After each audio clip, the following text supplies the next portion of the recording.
Good evening, everyone, and welcome to the regular meeting of the Dearborn Heights City Council, March 24, 2026. Madam Clerk, please take roll call. Hassan Ahmad. Present. Nancy Breyer. Here. Robert Constant. Here. Margaret King. Here. Denise Malinowski Maxwell is absent. Hassan Saab. Present. And Tom Wenzel. Present. Mr. Chair, you have a quorum. Thank you, Madam Clerk. And again, for the record, Councilwoman Malinowski Maxwell did call me and said she's not going to be able to make it today. Madam Chief of Staff, would you lead us in a pledge of allegiance, please?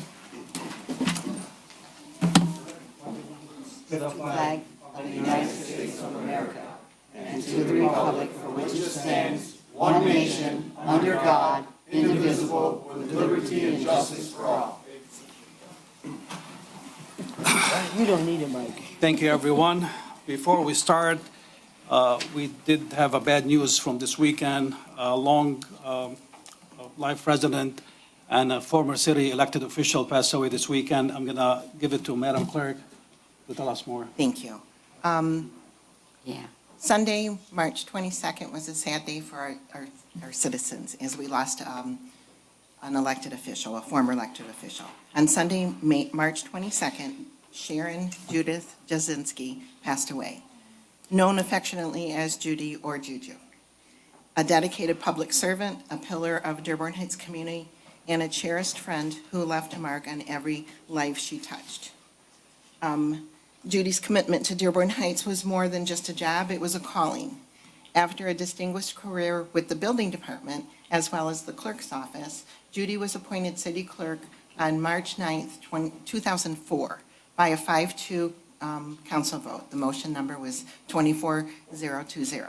For 7 years, she led the clerk's office with integrity, grace, and an open door until her well-earned retirement on March 31st, 2011. In fact, the copy paper, I worked with Judy for a while. The copy paper used to be stored in the clerk's office and the door was literally always open. She was quite the social butterfly, the heart of our community. Beyond the walls of City Hall, Judy was the heartbeat of our neighborhood. Whether she was working tirelessly as an active member of the Good Fellows to ensure no child goes without a Christmas or hosting her legendary annual St. Patrick's Day party. Judy knew how to bring people together. Her home and her heart were always open, filled with laughter, hospitality, and perhaps a bit of Irish luck. Judy faced her battle with cancer the same way she lived her life, with courage and surrounded by love. The sight of her family and co-workers rallying behind her at the Relay for Life at Annapolis High School remains a powerful statement to her spirit. We didn't just walk for a cause, we walked for Judy, inspired by her strength and her unwavering smile. Just so you know, in case you didn't know, she didn't die for cancer, she beat the cancer. In our hearts, to her co-workers, she was a mentor and a confidant. To the community, she was a tireless advocate. To her family, she was the North Star. Though Judy has left our site, her legacy lives on in the city she helped build and the many traditions she started. Please keep her sister Pat, her friend Steve, and her forever, quote, fiance, unquote, John J. Riley II. We used to fight over him. In your thoughts and prayers. May the road rise to meet you, Judy. May the wind be always at your back. And until we meet again, may God hold you in the palm of his hand. I respectfully request a moment of silence to honor Judy. Please join us in a moment of silence.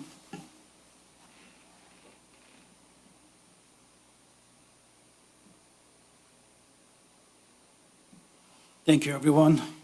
Thank you, Madam Clerk. Thank you. It's a loss for the whole city, and my condolences to the family and the whole city of Dearborn Heights family as well. Moving on to agenda approval. Council Chair, Councilman Saab. I move that the Dearborn Heights City Council approve the agenda for the regular minutes of March 2026 as submitted. Second. A motion by Councilman Saab, seconded by Councilwoman Breyer. Any discussion? Seeing none, all in favor, please say aye. Aye. Any opposed? The ayes have it, motion carries. Moving on to approval of minutes. Council Chair, Councilman Saab. I move that the Dearborn Heights City Council approve the minutes for the regular meeting of March 10th, 2026 as outlined in 4A. Second. A motion by Councilman Saab, seconded by Councilman Constant. Any discussion? Seeing none, all in favor, please say aye. Aye. Any opposed? The ayes have it, motion carries. moving on to a public hearing and public comment. In person, please state your name, street you live on, city you live in. You have 2 minutes. I asked for extra time so I could do it in one swoop, but I didn't get it, so I'm going to do it in two parts. First, Just for the record, for everybody, like I said before, that's my policy. No extra time for anybody. You have 2 minutes in the beginning, 3 minutes at the end. That's an extra, like plenty of time to present your case. And a lot of people, this is my policy since I That's started, so fine. I'm sorry That's fine. for that. But please go ahead. Adam Crott, West Point Street, Brownstown. I'm here to address ongoing retaliation by the city of Dearborn Heights and its police command staff against my wife, Corporal Emily Murdoch. I previously raised concerns I'm publicly. sorry, sir, I'm going to stop you for 1 second. Is she an employee, your wife? Yeah. Corp Counsel, just please feel free to jump in if it's a personnel matter. One thing I would note is that there is a claim before the Michigan Department of Civil Rights. Attorney Monica Hunt is representing the city in that matter. So my recommendation to the council and any city official is not to comment or answer any questions with respect to this matter. Thank you, Corp Counsel. Please go ahead, sir. What's my time at? 2 minutes? No, your time was stopped. It's going Oh. to start again. Okay. I previously raised concerns publicly at Mayor Mo Beydoun's Transformation Town Hall on December 10th, where he declined to respond to my question at the advice of his counsel, who is no longer his counsel. 12 days later, on December 22nd, she submitted a doctor's ordered recommendation from the assistant chair at Wayne State School of Psychiatry to remain off work for 6 weeks to complete his treatment plan. This note was ignored by the former chief of police, her supervisors, as well as Captain Paulus, and her paycheck was subsequently stopped without any notice or communication to her. Channel 4 did a news story on the issue, and to which the city did not respond for comment. December 29th, she emailed Mo Beydoun, the former corporation counsel, the chief of police, and Captain Paulus. She asked for clarification why her paycheck was stopped and clarified that she submitted a doctor's note and requested to use personal time off. Once again, no response. She was forced to abandon her treatment due to financial pressure, which she had 350 hours of paid time off remaining in her banks that she still has. She filed internal complaints in September and filed a complaint with the Michigan Department of Civil Rights in October. Prior to complaints, she had no discipline since 2019. After making those protected complaints and abandoning treatment to provide health care for our family, she was subjected to 3 internal investigations, a fitness for duty, a first drug test in years, within 10 shifts of returning to work. The entire department had 5 investigations in 2025. One was in regard to a false arrest by a police officer and a false police report, which resulted in a 1-day suspension for the officer, who has a significant disciplinary history. There are 3 investigations this year, all on Emily, an officer with no discipline prior to filing her complaints and following through with those complaints. I'll finish after. Thank you, sir. Thank you. Any more comments from the public? Please state your name, street, city you live in. You have 2 minutes. Lori Moline, Berwyn Street, Dearborn Heights. Good stuff. I have good stuff. Yes. We had a sign that was put up at the Berwyn Center, a digital sign everybody knows that lives around it. It's pretty bright, but guess what? I had a wonderful gentleman by the last name of Devaja, and I had a wonderful person at the center named Patty. Man, did they get it done. Thank you, Mo. You did follow through. Thank you, Mr. Debaja, for doing the same. It's the little things that you may not pay attention to, but it's also little irritants that can turn into big irritants. Sometimes we get carried away on social media, okay? Little things turn into big things. Feeding it doesn't help. Helping helps.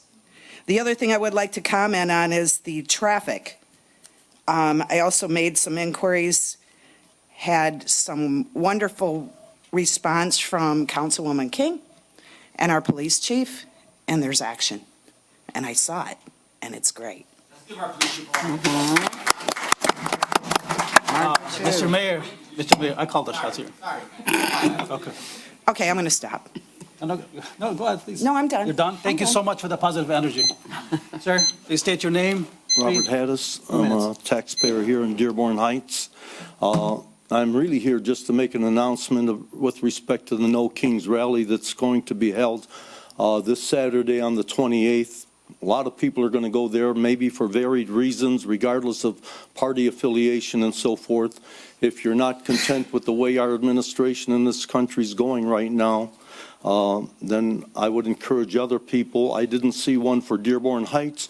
I would encourage other people to attend Dearborn's. And Dearborn right now hasn't listed their location. Most of the other cities have done that. And that Pledge of Allegiance and justice for all, how we end it. And I hope that we do have and justice for all. This community, more than as much as any other community, is suffering a little bit because a lot of the people here are just a generation or two removed from being back in the South. And excuse me, I'm not going to get into that issue, south of Lebanon. So those are various reasons why we should be, for some people, attending these No Kings rallies and so forth. And later on, and I'm going to ask later what we have to do to get more time on the agenda, 2 minutes. I can blow that off real fast like anyone else, whatever the procedure is to do that, because some questions are going to come up, obviously, for our city clerk and so forth, because there's a couple acts that are, cases going before our U.S. Supreme Court, which may change the way, especially if it becomes federalized, Michigan's way to vote. That may all get turned upside down, and I think that's something that people are going to have to be aware of, and have to be aware of what they're going to have to do to circumvent something like this, because I don't want to put our clerk, and I do vote here, I don't want to put our clerk at the mercy of federal agents. Right now, she's obligated to return sealed ballots and containers and so forth to the county with the vote totals. Thank you very much, sir. Thank you. Again, you have 2 minutes in the beginning and 3 minutes at the end. That's 5 minutes. I'm going to run to Dearborn and make the same announcement. Thank you very much, sir. Appreciate it. Any more comments from anybody in person? Please state your name, street, city you live in. You have 2 minutes. Elena Berg. I live on West Grand Boulevard in Detroit. Good evening, everyone. I'm the community liaison from Congresswoman Tlaib's office. For those of you who do not know, we have 2 service centers that can assist residents with local issues and federal services. Our phone number is 313-463-6220. I just want to start by saying that the Congresswoman, since the start of the Iran war this year, has been in opposition. It has only brought death and destruction and taken away millions of dollars that can be used to assist families across the country in the U.S. She has recently introduced a Medicines for the Peoples Act, which is seeking to lower drug and treatment options, costs, and prices. She has also recently introduced the Housing Our Communities Act, which is seeking to bring more funding to states and regions and local officials across the country to put more money into affordable housing to be built. And with all of that in mind, she is also having a Know Your Rights town hall in Southfield on March 31st. This is for residents looking to learn about ICE immigration policies, what we all can do to protect ourselves and our neighbors. That will be in Southfield at the Parks and Recreations Building in room 115 at 6 p.m. I can leave some flyers in the shelf that's out front near the entrance. Thank you. Thank you very much. Please convey our thanks to Congresswoman Tlaib. Please state your name, street, city you live in. You have 2 minutes, sir. Good evening, Zuhair Abdelhad, Rosemary, and I'm not going to ask for extra time. 2 things. First, Judy. She was a great friend, a great resident of this city, a great person. Very loving to our community, very caring for all the residents in this community. She done lots of things behind the scenes to help people, to do good things for people. So she will be missed by me, my family, and by all her friends, especially Jean and David Turfi. She used to call them the closest friends in her fiancés, both of them. Second thing, thank you, Council Chair, for bringing the resolution for reviewing the charter. This has been going on for several years before you guys even came on this council. And always we got the runaround, nobody was taken seriously. Even I hate to use the word that we were misled by couple previous mayors and some city attorney who claimed that he submitted the papers, and I found out he never submitted anything. So I hope it's not you, Mr. Mayatki, definitely. So I thank you for bringing it forward, and I hope you will have some candidates to join the commission. And I hope anybody who is sincere and wants really to see change, positive change in this city, will run for those positions. Thank you. Thank you very much, Pravda. Any more in person? I see none. Moving to Zoom, Madam Clerk. We have one. Please state your name, street, city you live in. You have 2 minutes. Okay. Yeah, good afternoon, everybody. Good afternoon, good evening. Hassan Jamal, resident of Michigan. Honorable Chair, a few weeks ago, or a few council meetings ago, you guys approved the construction bidder for the fire station on Beast Daily, the new fire station. There was 3 bids, and you choose one of them. Do you know, it's yes or no, do you know that those 3 contractors who being presented to you, they being going out for bid or not? I'm sorry, say that again. The 3 contractors who's being presented to you to choose one of them, there was a bid for it or no? Or you don't know? So you have 3 choices, Mr. Ahmed. Yes, no, or I don't know. Well, they submitted 3 bids. We picked one. They submit only the sheet that it says there are 3 contractors presented to you. There was a bid to acquire those 3 contractors, or there was not a bid, or you don't know? Or Council. Council Chair, you have no obligation to engage in any sort of dialogue. Mr. Jamal is free to make his statements. The council doesn't have to do anything other than provide him with that opportunity. Thank you, Council. Please finish your statement, Mr. Jamal. That's it? I mean, so you don't wanna answer as Mr. Miyake says, which is correct for him. Now, the question is for Mr. Miyake, through you. Thank you, Thank you, Mr. Jamal. Any more on Zoom, Madam Clerk? Seeing none? They're not. Moving on, Mayor, I'm sorry, but before I move on, just remind everybody that 2 minutes in the beginning, they used to be for agenda items only. And our honorable mayor, when he used to be council chair, he changed it to just to be considered for people that has to leave to say whatever they have to say.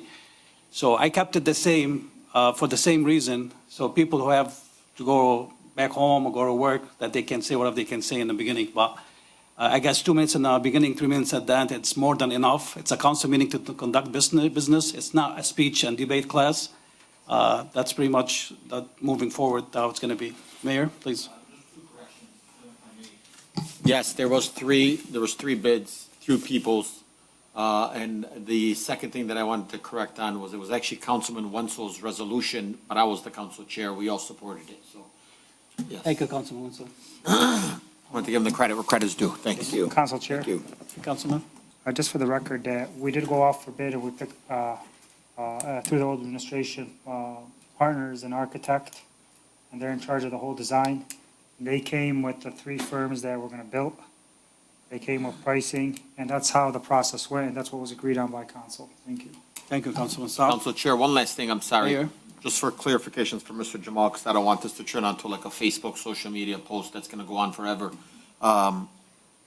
You and Councilman Ahmad have been a part of those meetings the entire time, including the administration and the fire department. So if you want to talk about any type of transparency, council's on board, legal's on board, the fire department's on board, the administration's on board. This isn't like a hidden secret. There's no hidden agendas. Like those days are behind us. We're moving forward. Thank you. Thank you, Mr. Mayor. Absolutely correct. Like, we didn't have to be part of it, and thank you for allowing us to be part of it to make a confirmed decision. Moving on to fund transfer and current claims. Can I do one comment? Sure. Yesterday at Eaton Center, we had 5 of the people who usually play chair volleyball with a beach ball. We helped some 50 fifth graders from Party School play the game. They apparently don't understand striking the ball and sitting in your chair. And I got hit 6 times, once in the face from the other team. Most of them came from the back on my own side. Only 2 of us played, and then Gail and 2 other people assisted from the outside when it went out of bounds. It was a lot of fun. They want to do it again, and it gave them a good impression of what seniors do, and we invited them to bring their parents and grandparents. Thank you, Councilwoman. Moving on to fund transfer and current claims. Council Council Chair. Chair, Councilwoman King. Dearborn Heights recommended the motion that the Dearborn Heights City Council approve the current claims and ACA wire transfers 6-1 through 6-24 as submitted. Second. A motion by Councilwoman King, seconded by Councilman Saab. Any discussion? Seeing none, all in favor, please say aye. Aye. Any opposed?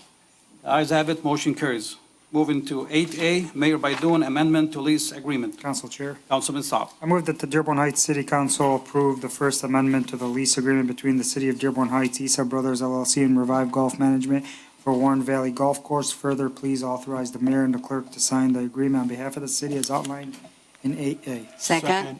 Motion by Councilman Saab, seconded by Councilwoman Breyer. Again, this is a lease amendment to make because the city desires to construct and operate the fire station on a portion of the golf course, just to let the tenant know and for him to agree on that. Do you have anything to say? No, if any. Any discussion from council members? Council Chair, Councilman? is there anything else, like, does the city pay a sublease fee for this property? No. Or no, anything like that, no? Not to my knowledge, no. This is just basically saying that we are gonna construct, take that part and build a fire station on it. Is that, okay.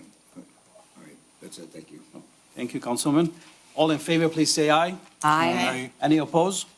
The ayes have it, motion carries. 8B, Mayor Baidoon City Beautiful Commission reactivation and appointments. Council Chair. Councilman Saab. Move that Dearborn Heights City Council reactivate the reactivation of the City Beautiful Commission and appoint the following individuals who all reside in the City of Dearborn Heights to the commission. Terms expire March 2029. They are the following: Dave Abdallah, Tracy Baker, Iman Al-Sayed, David Kanizik, Asra Musloom, Dana Parrish, Valentine Peppers, Lincinia, Kelly Tamburro, Angela Venegas, Hassan Ahmed as council liaison. City Council should receive, note, and file of this communication as outlined in 8B. Second? Motion by Councilman Saab, seconded by Councilwoman Breyer. Thank you, Mayor Baidoon, for bringing this forward. I was looking forward for this commission, much needed in our city. And thank you for providing all the bios for the appointees. Any discussion from council members? Mayor? I was actually going to ask the request to have your wife on this commission, but Madam Lincinia was like, no, just keep Councilman Ahmad this time, and then if he gets out of line, we're going to move you. So just let it be known that had your wife would have answered our phone calls, she'd be on here, not you. Yeah, not my wife, definitely. Any more discussion from council members? Seeing none, all in favor, please say aye. Aye. Any opposed? The ayes have it, motion carries. 8C, Mayor Baidoon, Planning Commission reappointment. Council Chair. Councilman I Saab. move the Dearborn Heights City Council concur with the reappointment of Wissam Fadlallah, who is a resident of Dearborn Heights, to the Planning Commission, term to expire January 29, as outlined in 8C. Second. A motion by Councilman Saab, seconded by Councilman Constant. Again, reappointment for one of the commissioner on the Planning Commission. Any discussion from council members? Seeing none, all in favor, please say aye. Aye.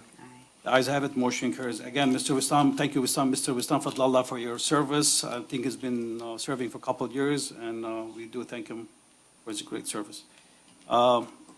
Reports from city officials, Clerk Sinya, notice of public hearing for the 2026-2027 corporate fund budget. Council Chair. Councilwoman. Dearborn Heights recommended motion that the Dearborn Heights City Council authorize the public hearing for the proposed 2026-2027 corporate funded budget for Tuesday, May 12, 2026, and the adoption of the budget to be scheduled for Tuesday, May 26, 2026, Second? as outlined in 9A. Sorry. A motion by Councilman King, seconded by Councilwoman Breyer. Any discussion on that? Seeing none, all in favor, please say aye. Aye. Any opposed? The ayes have it, motion carries. 9B, Brownfield Tifa Administrator, Roscoe Budget Amendment 2025-2026, Tifa. Council Chair, Councilman Saab. I move the Dearborn Heights City Council approve the budget amendment of the 2025-2026 TIFA budget as outlined, 9B. Second? Again, a motion by Councilman Saab, seconded by Councilwoman Breyer. Originally, Tifa had approved some money to go to the fire station in South End, but the administration, they worked on some stuff to be moved to the Justice Center. Some of the money, as the Justice Center needs some immediate work. Any discussion from council members? I see none. All in favor, please say aye. Aye. Any opposed? The ayes have it, motion carries. 9C, Parks and Recreation Director, Special Liquor License, Dearborn Heights Spirit Festival. Council Chair, Councilman Saab. I move that Dearborn Heights City Council authorize the application to obtain special license in the state of Michigan's Liquor Control Commission to serve alcohol outdoors at Canfield Community Center for the annual Dearborn Heights Spirit Festival scheduled for June 10th through the 14th, 2026, as outlined in 9C. Second. Motion by Councilman Saab, seconded by Councilwoman King. Again, straightforward, just applying for a special liquor license for the Dearborn Heights Festival, Spirit Festival. Any discussion on this? No discussion from council members. All in favor, please say aye. Aye. Any opposed? The ayes have it, motion carries. 9D, Police Chief Michael Gazowski, Auto Council Chair, Councilman Saab. move the Dearborn Heights City Council approve the request to sell 7 outdated vehicles and unservable vehicles as outlined in 9D. Second. A motion by Councilman Saab, seconded by Councilman Constant. Again, those vehicles, they're like 2011 to from 2008, one of them, up to 2013. We're taking them, we have no use for them anymore, and we're sending them to auction. Any discussion on this, council members? Seeing none, all in favor, please say aye. Aye. Any opposed? The ayes have it, motion carries. 11A, Council Chairman Ahmad, Resolution City Charter Revision. Council Chair. Councilwoman? I'll make a recommended motion that the City of Dearborn Heights Council receive note and file Corporation Council Miyotki's letter regarding this resolution and adopt the following. Resolved that the City Council of the City of Dearborn Heights hereby declares for a revision of the Charter of the City as provided and permitted by Public Act Number 279 of the Public Acts of 1909, State of Michigan as amended. Further resolved that the question of having a general charter revision should be submitted to the electors of the city of adoption or rejection at a special election to be held concurrently with the general election to be held on the third day of November 2026. Further resolved that at such election, there shall be elected from the city at large a charter commission consisting of 9 electors of the city who are not officers or employees of the city. The selection of such charter commission to be void if the proposition to revise is not accepted. There's 2 parts. The candidates for such charter commission shall be nominated and elected in the manner prescribed by the city charter for the nomination and election of members of the city council. Further resolved that the city clerk shall give notice of the last day for registration, the election in the manner provided by law, and said question on the revision of the charter of the city shall be submitted to the electors in the following form. Shall there be a general revision of the charter of the City of Dearborn Heights? And here's what you can answer. For the charter revision, a yes, or for the charter revision, a no. Further resolved that the last day and hour for receiving nomination petitions for candidates for the office of Charter Commissioner shall be 4 p.m. on the 21st day of July 2026. And the city clerk shall make available appropriate nonpartisan petition forms, give due notice to the last day and hour for filing petitions by 2 publications of notice thereof in a paper of general circulation within the city. First publication to be not less than 10 days prior to last day of filing as outlined in 11A. Second. A motion by Councilwoman Breyer, seconded by Councilman Saab. Again, this resolution for a charter revision. Myself and many elected officials, many residents for years now, we wanted a charter revision. Our charter was established in 1963, haven't been touched since. I think it's by time now to have a new charter. But with this motion, we're only putting this on the ballot. people, the residents of Dearborn Heights will still vote whether they need the charter to be revised or not. At the same time, they'll be able to vote 9 commissioners who can be on this commission to revise the charter. So whoever is interested, they can, later on, they can get the information from the clerk's office. I know they can apply within 60 days before the election of, I believe it's November, Madam Clerk, correct? November 3rd. November. Is it November 4th this year or? November 3rd. 3rd? 60 days before November 3rd would be the last day to submit to run for a I have charter a date for commissioner. him, July 21st. July 21st would be the last day? That's 60 days? I'm going according to the state calendar. That's more than 60 days. It is. If you go back September, August, it'd be like August. Unless, It says July 21st in this resolution. is it? It Did I does, change that? because I'm going according to the state calendar. Okay, you know better. That's more Thank you, Madam Clerk. And I had my deputy review it. Any more discussion from council members? For this? Council Chair, 1 second. Just a little quick debriefing here.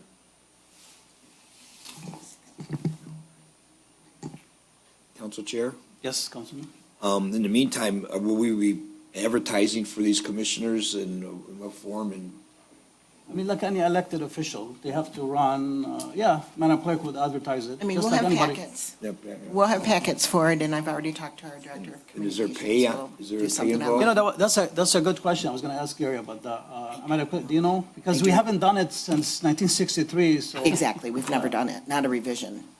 Yeah, and, I mean, it says here, it cannot be any, like, city employee or that holds any, official business within the city, whoever wants to run, so. It'd be 60 business days. If she, that's,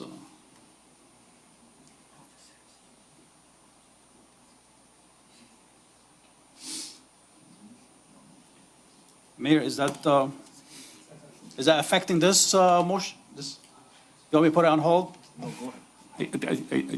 There's Mr. Devaja has a little difference of opinion with myself with regard to this particular matter.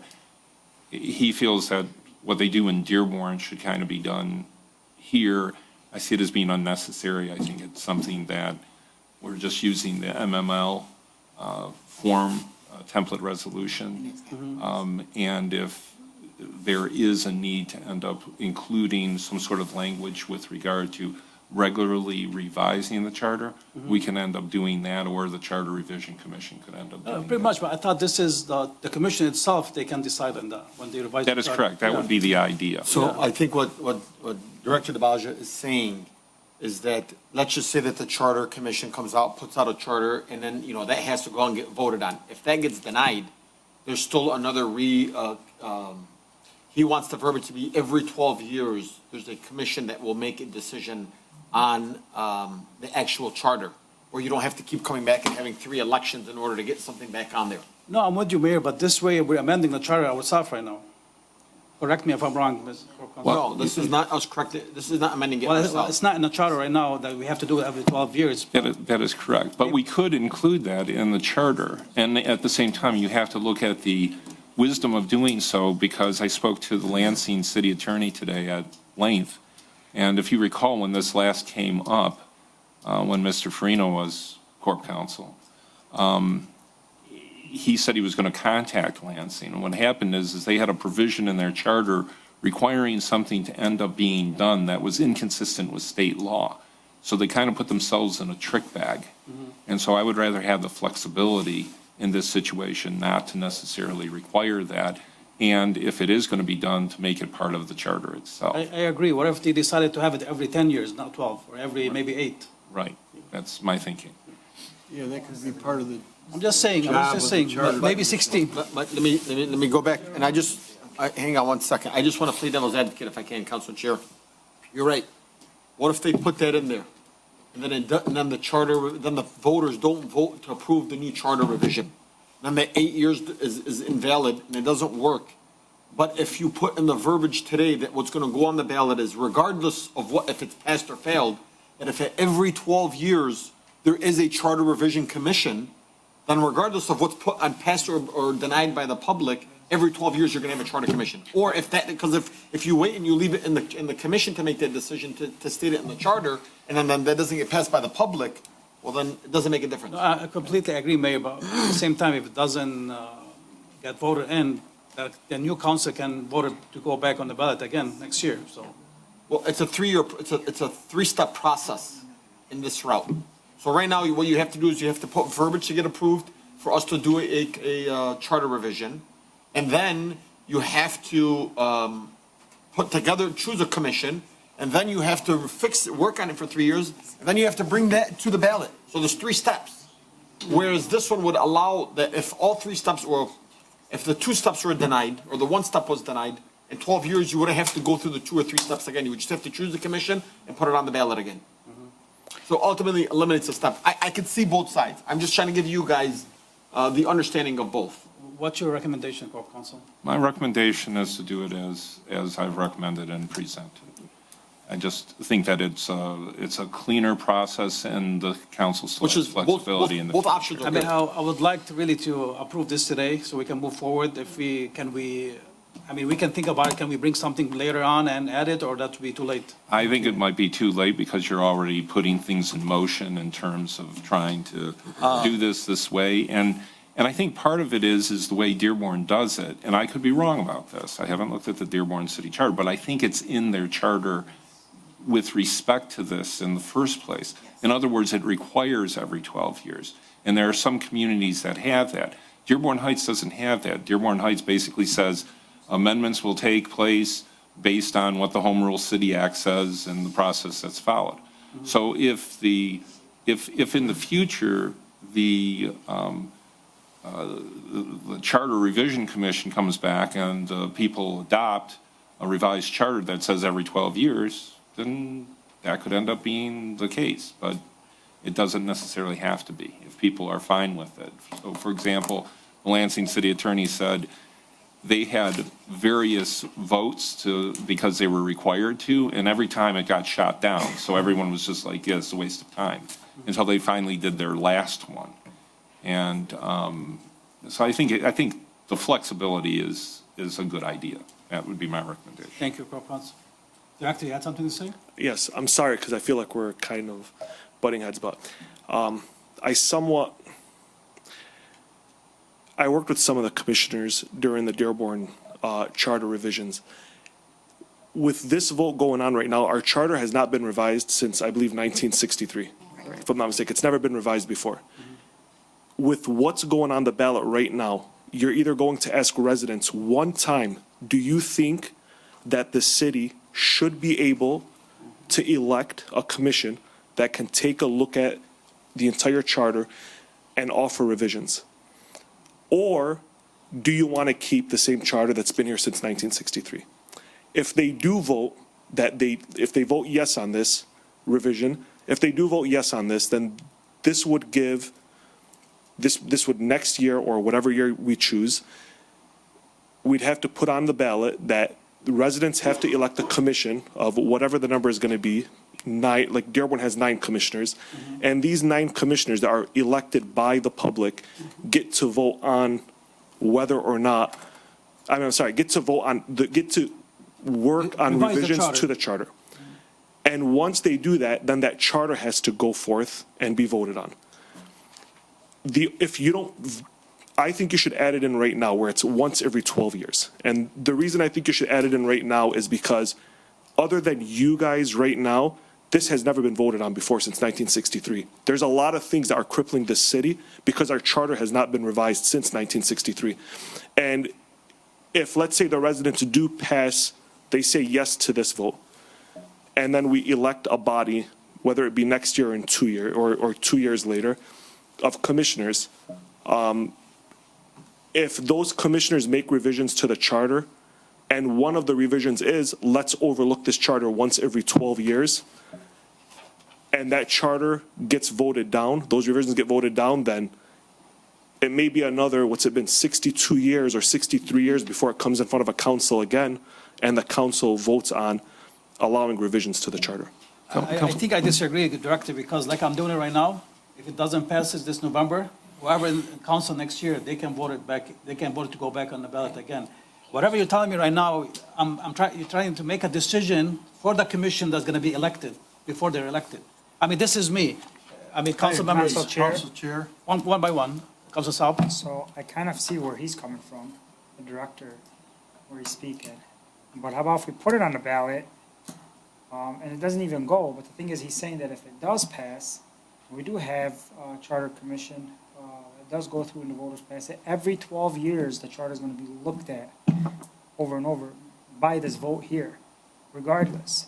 If it doesn't pass, I mean, adding the wording, I don't think it's going to change anything, whether it passes or not. But if it does pass and the charter revisions are done, it'll also have the language that every 12 years we get to update the charter. We'll have revisions. Instead of having to go through the whole entire 3-step process, it's required through our charter then every 12 years to go out for a revision. No, I'm with you, Councilman, but I still think that commission needs to make that decision and Right. give it to the people. That's me. I mean, everybody has their opinion. Are you all set, Councilman? Yeah. Councilman? we've been talking about this and appointing and having a charter revision since back when Margaret Van Houten and Janet Batello were on the council.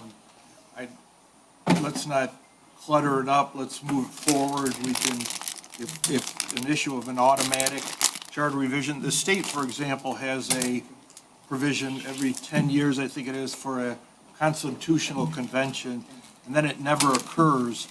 So I would be in favor of just moving forward today with what we've got. Thank you, Councilman. Councilwoman Breyer, do you? I wanna agree with you. Keep it the same? Yes. Councilman King? Councilman Wenzel? Thank you. I think what we should do is, we should definitely come up with for the voters to decide whether or not, that's the first step. I mean, if we go through all this and then the voters don't turn it down anyway, then we did all that for nothing. So I think this resolution is good. I have a question is, I know in Dearborn, they had the same thing happen where the commission reviewed all these charter items and they recommended out, and they voted on them as a package. And some of them, one or two weren't favorable to the voters and they got turned down. And I'd recommend that each charter amendment be voted on separately when we get to that point. You can't. Can you do that, Gary? Yeah, if I may, Council Yeah, Chair. go ahead. This has to do with a charter revision, an overall revision of the entire document. The commission could come up with an entirely different form of government or recommend that, and then that would go to the voters. So this process, just to clarify, is you're going to end up having an election, both whether or not there should be a revision to the charter, and at the same time have an election for the commissioners, which is very odd, but that's what's required under the Home Rule Cities Act. So that's why we have to end up doing it in that fashion. And so after that Charter Revision Commission meets, they come up with what they recommend, and then that gets submitted to the voters. So it's an involved process. So my recommendation would be, like, it doesn't necessarily have to be done every 12 years if you like your charter or if it's working. And if they want to put that in there, then they can put it in there as a recommended provision. And the people can vote it up or vote it down. Council Chair? Councilman? New things were brought up just now about the timeframe. Madam Clerk, how long would we have to change? Say we pass this today, how long would we have to change? Say, hey, we want to add 12 years or every 8 years to revise this resolution? 60 days before. Would we have time? Because I'd like to think about this. I'm thinking 12 years, or should we do that? Or should we make it mandatory 12 years? Or my own personal opinion. I want to leave it to the commission, the 9 people who's going to be elected to do that job. Why would I not do their job? They're going to be elected from the people to fix the charter. Why am I going to decide for them before they're not even elected? Council Chair? Mayor, are you a side councilman? Yeah, no, what happens if they say they want to do it every 5 years, and then everything else that we agree with, and then it gets turned down? Then if the electors basically agree with their position and adopt the overall charter, then that becomes what the city will do. But it's ultimately it's a choice of the voters. The voters don't like every 5 years. well, then maybe they'll amend it to say no longer do that. And that's why, you know, this type of issue about how much should end up being done in advance, that's what you have the Charter Revision Commission do. They actually will sit there and say, what do other communities do with regard to this? Do they have a mandatory requirement with regard to every 5 years, 10 years, 12 years? And how does it work?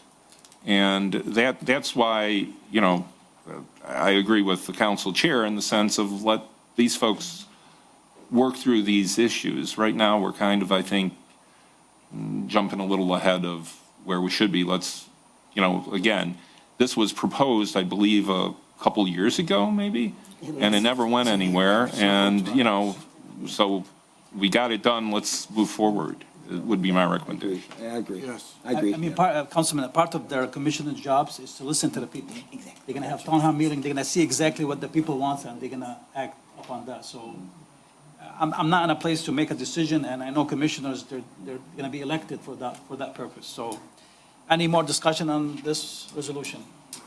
Let's take this to a vote. All in favor, please say aye. Aye. Any opposed? The ayes have it, motion carries. Thank you, everyone. Yeah, that needs a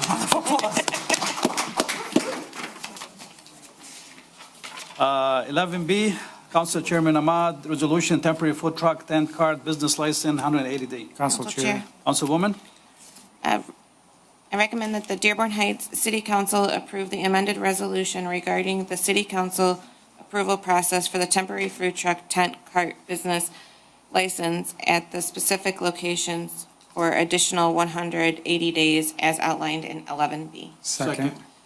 motion by Councilwoman King, seconded by Councilman Constant. Any discussion on this?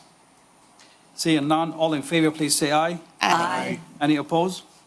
The ayes have it, motion carries. 11C, Mayor Baidoon resolution, tree ordinance fees. Council Chair, Councilman Constant? I move that the Dearborn Heights City Council receive, note, and file Corporation Counsel Miyatki's clarification letter and to approve the resolution regarding tree ordinance fees. Come on, you got a whole page to You read. got to read all of that. All of this. Want help? Go ahead. I got a big- Okay, Councilwoman Breyer? All right, now therefore be it resolved that. Number one, the permit fee for applicants seeking to trim and/or remove any tree located in the city that is larger than 12 inches in diameter is increased from $65 to $75. Two, the non-refundable amount to be paid into the city tree fund pursuant to City Code Section 33-37, Item C, for replacement trees is increased from $350 to the following amounts, depending on the size of each of the trees to be removed. 12 inches to 24 inches diameter, $700. 24 to 36 inches diameter, $800. 36-inch plus diameter, $1,000. Item 3, if an applicant for a tree removal permit under the tree ordinance elects to plant a replacement tree or trees instead of paying the city a non-refundable amount into the city tree fund, then an additional conditional fee shall apply to the issuance of the permit.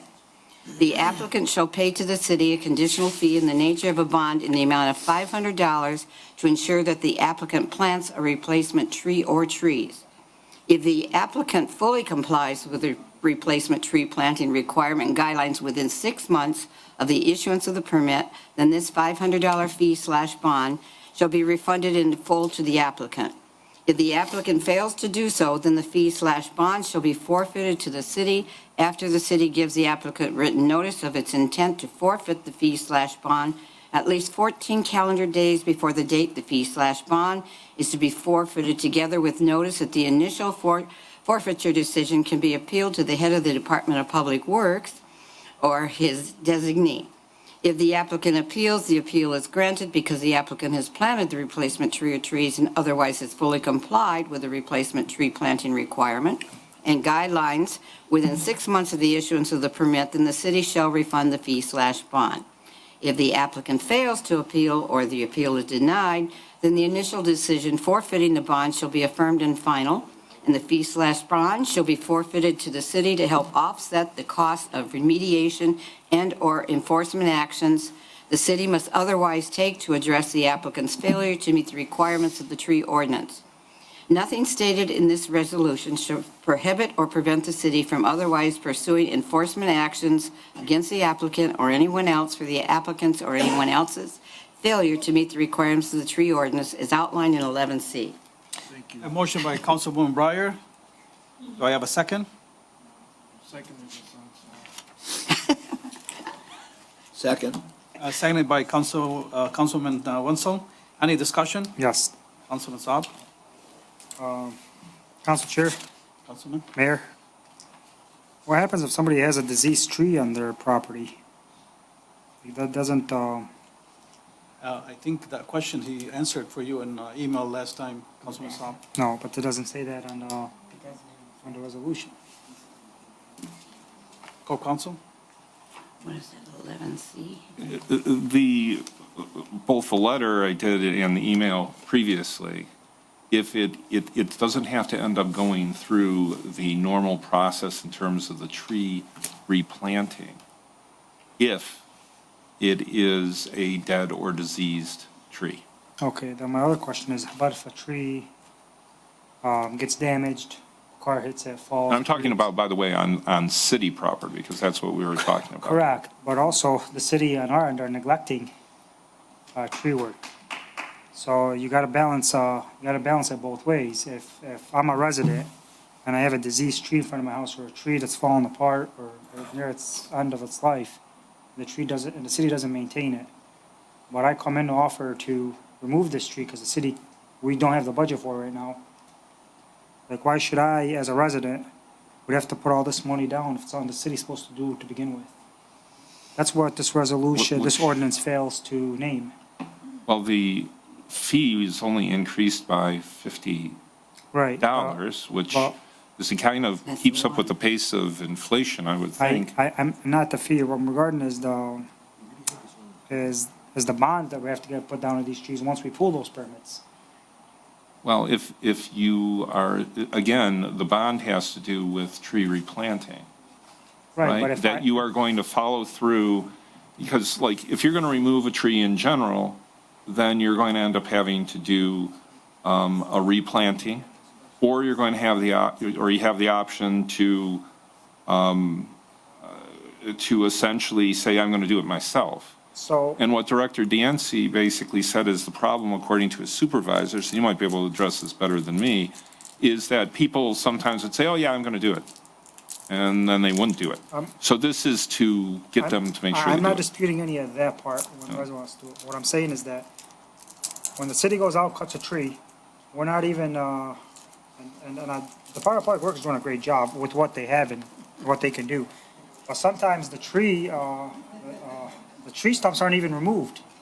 So is the city, on our city, are we meeting the obligation to replant those trees too, but we're not. But we're forcing a resident to come in, pay for a permit fee, put a bond, put all this money to force them to plant trees, but the city's not doing it. So if I can, Councilman. Go ahead, Mayor. I'll respond for him. You're right, the city has not done that in 8 years. And I had this conversation with our department head meeting the other day. And I just want everybody to kind of hear this out and let it like echo across Dearborn Heights. 8 years ago, the city was all fighting. 4 years ago, the city was fighting under 2 different administrations. So absolutely, no trees were being planted, no trumps were being cleaned. This administration is not looking behind us. We know that things weren't being done the right way. We know that our fees were very outdated. And we understand that there are sycamore trees. The good news is, based on our discretion, if there is a diseased tree that the city is going to cut down, we're going to find ways to cut it down because we've already went out for grants to find ways to chop down diseased trees. Now, if the resident is like, hey, I want this tree gone, yes, you have to plant another tree because guess what we're going to start doing? For every tree we take down, ask them what my first meeting was with DPW. You have to plant trees because realistically, guys, trees are a good thing for the city. They're not a bad thing. No. And we're not saying that, but hang on real quick. I know we're talking about the one individual that says, you know, the city can't afford to take it down, so I'm going to take it down, but then you're going to charge me to plant a new tree. I get what you're saying. Now, let me flip this here, where you have another guy that comes out and says, I want to take down 65 trees. And they take down 55 trees. Let's not talk about that one resident or that 20 residents or the 6 residents or whatever that number is. Let's talk about the one resident that take down 65 trees in front of his business. because this ordinance is not in place, I am not able to hold this one person accountable to say, hey, man, you just took down 65 trees. Oh, I'm sorry. Well, you didn't pull a permit. Well, there's not anything there. And so now I can't force them to put any trees, and I can't force them to pay this permit to be at least enough for us to hold them accountable on a permit. So we're like, I get it. This is, we're like not a 6-7, but like it's like an oxymoron, right? It's terrible. Like it's like we're stuck. I'm not disputing the fees where you're. So like, yeah, I get it. What my question is to you, and you're missing the point. What happens to the people that have the diseased trees? No. What I'm saying is that if somebody comes to the city. Yes. That one person or that one business owner, and there's a tree that the city knows is a problem tree in front of their home or in front of their business. Okay. And the city cannot, and it doesn't have the resources to remove it. That one person comes and says, I'm gonna pay for it and remove it. Here's Okay. the permit, I'm gonna pay for it as a resident, remove it, which is the city's supposed to do. At least if the Then, resident. then I'll tell you this right now. You have it here on the record, and you can hold me accountable. If somebody comes out here, does it with this resolution, I'm gonna tell him, Mr. Dancy, obviously through the city council, because I need you guys' approval for any fee waves. But you have my word on it, that I will be the first person that voids that out for them. So, Mayor, it's not about word, it's about the wording in this resolution, and what I'm saying is that, and here's the second part to my question, is that this resident, we give them here, we're gonna waive these fees for him and everything, but the city's obligation is the city gonna go plant the tree there once he removes it? No. So this But really, you don't have to plant it there. You can plant it at a park. You can plant it at 20 other places. The whole purpose is that, okay, you don't want a tree there, we still want a tree in the city. Yeah, but you guys, we're not trying to eliminate all trees. The other day, I drove down a street, there was no trees. Not one house had a tree. but the way your ordinance is written is that the $500 bond. In this situation, you're right. We will take that and bring it to the city council, just like if somebody, we have to waive a water fee. I'm all for this ordinance, but I believe the language is not right. No, the language is right, but but the problem is we're not thinking about, let me give you an example. I'm gonna give you a quick example, and I'm sorry, guys, please bear with me, but I want you to get this understanding. This is why laws are not made for everybody. If somebody tomorrow has a child that's extremely ill, I'm using a crazy scenario, but I heard this one time in a college class. And this mother says, their kid is not feeling well, and they go and they break in and they steal this medication because they had no way of getting this medication because insurance would have helped them, the government would have helped them, and nobody would help them, so they broke the law in order to save their child's life. Did that law or did that insurance or did anything work in that mother's favor? No, so she broke the rules. Do we feel like that person created injustice? She did. Did the courts potentially work hand in hand with her and say, you know what, ma'am, I understand your suffering and your frustration? Guess what? The courts ruled in their favor. What I'm trying to tell you is we're not inhumane. We're not going to tell people, no, we're not here to help you. But let me tell you something, we got to be able to hold people accountable and say, hey, you can't go around, just cut down. Let's just say the person cuts down the tree and doesn't ask us. And now we can't hold them up because guess what? 3 weeks ago that happened. I know. 65 trees were knocked down, and guess what? We don't got a resolution to hold anybody accountable. And then we got the phone calls. Why is this happening? What is City of Dearborn Heights doing? Well, hold on, let me get something on there. So then I go to get something on there, and then we're like, no, hold on. We got to worry about this, 4 or 5 people that we can't help out, which is willing to pay for if someone's going to pay $4,000 or $5,000 to take down their tree, I think they're going to be okay with spending an extra $200-300 to plant a new tree. That's all I'm saying. You're right, it sucks because I was in a situation where I've helped a resident on this very own example. I won't look out who that person is, but I helped it on this. And guess what we did? We bent the rules. We found a solution. Mayor, this is an ordinance. I understand that. It's an ordinance that goes in effect, but we're not here to bend the ordinance. Yes, it's a resolution, sorry. It's not an ordinance, it's It's a an resolution. ordinance. Or resolution, I'm sorry. Yeah, we already have the ordinance in So place. the ordinance is, and I'm not against this ordinance, the wording is wrong. And the only reason I can't support it is that it's one-sided. Now, you seen last week, the windstorm we had. Trees were all over the city. All over. Annapolis was shut down, you name it. I mean, I don't know how many text messages he got from me with all the trees I was sending them that are down.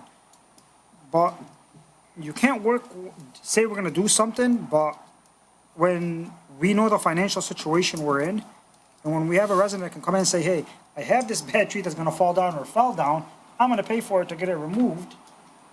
But what am I as a resident expecting from the city to do? Nothing. If this situation, So why don't we just add that verbiage in there? But If somebody wants to take down their own tree, But that's what I'm saying. don't charge them the bond fee. That's what I'm saying. It's not in here. No, Council, we can put it in. Mayor, it's not about the bond fee. Maybe we can waive the permit, but the bond fee has to stay to make sure if he wants to plant a tree.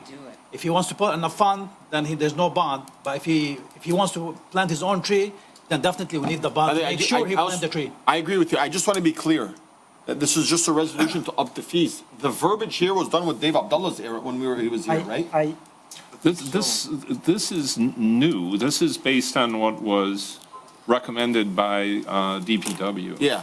So this is, the bond provision is something new in order to deal with the situation that I previously mentioned. But also the times have changed and the situation in the city and have changed.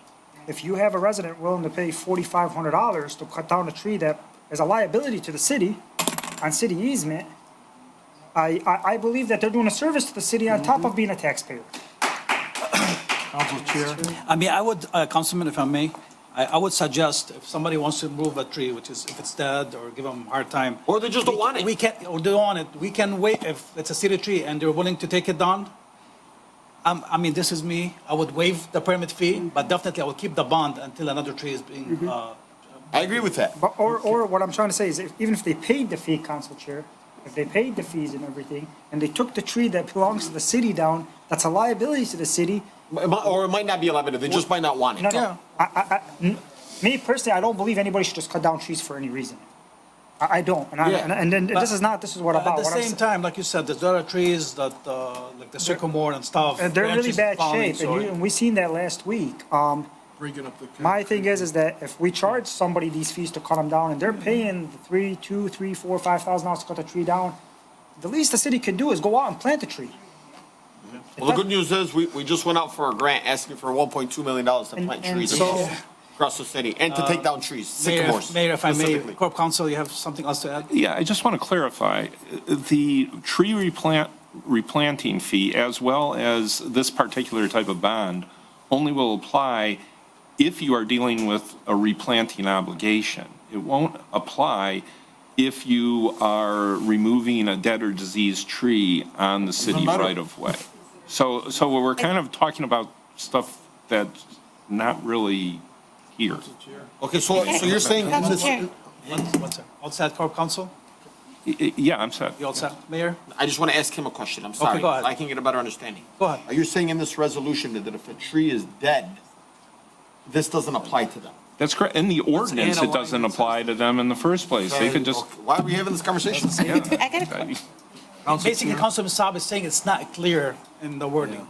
It's not. So Let's add a line that says. I could try to make it clearer. If you want to refer it back to the administration, Or let's do I'll subject make to, it so longer it's so approved. that, Councilwoman Breyer can, show off her reading skills here.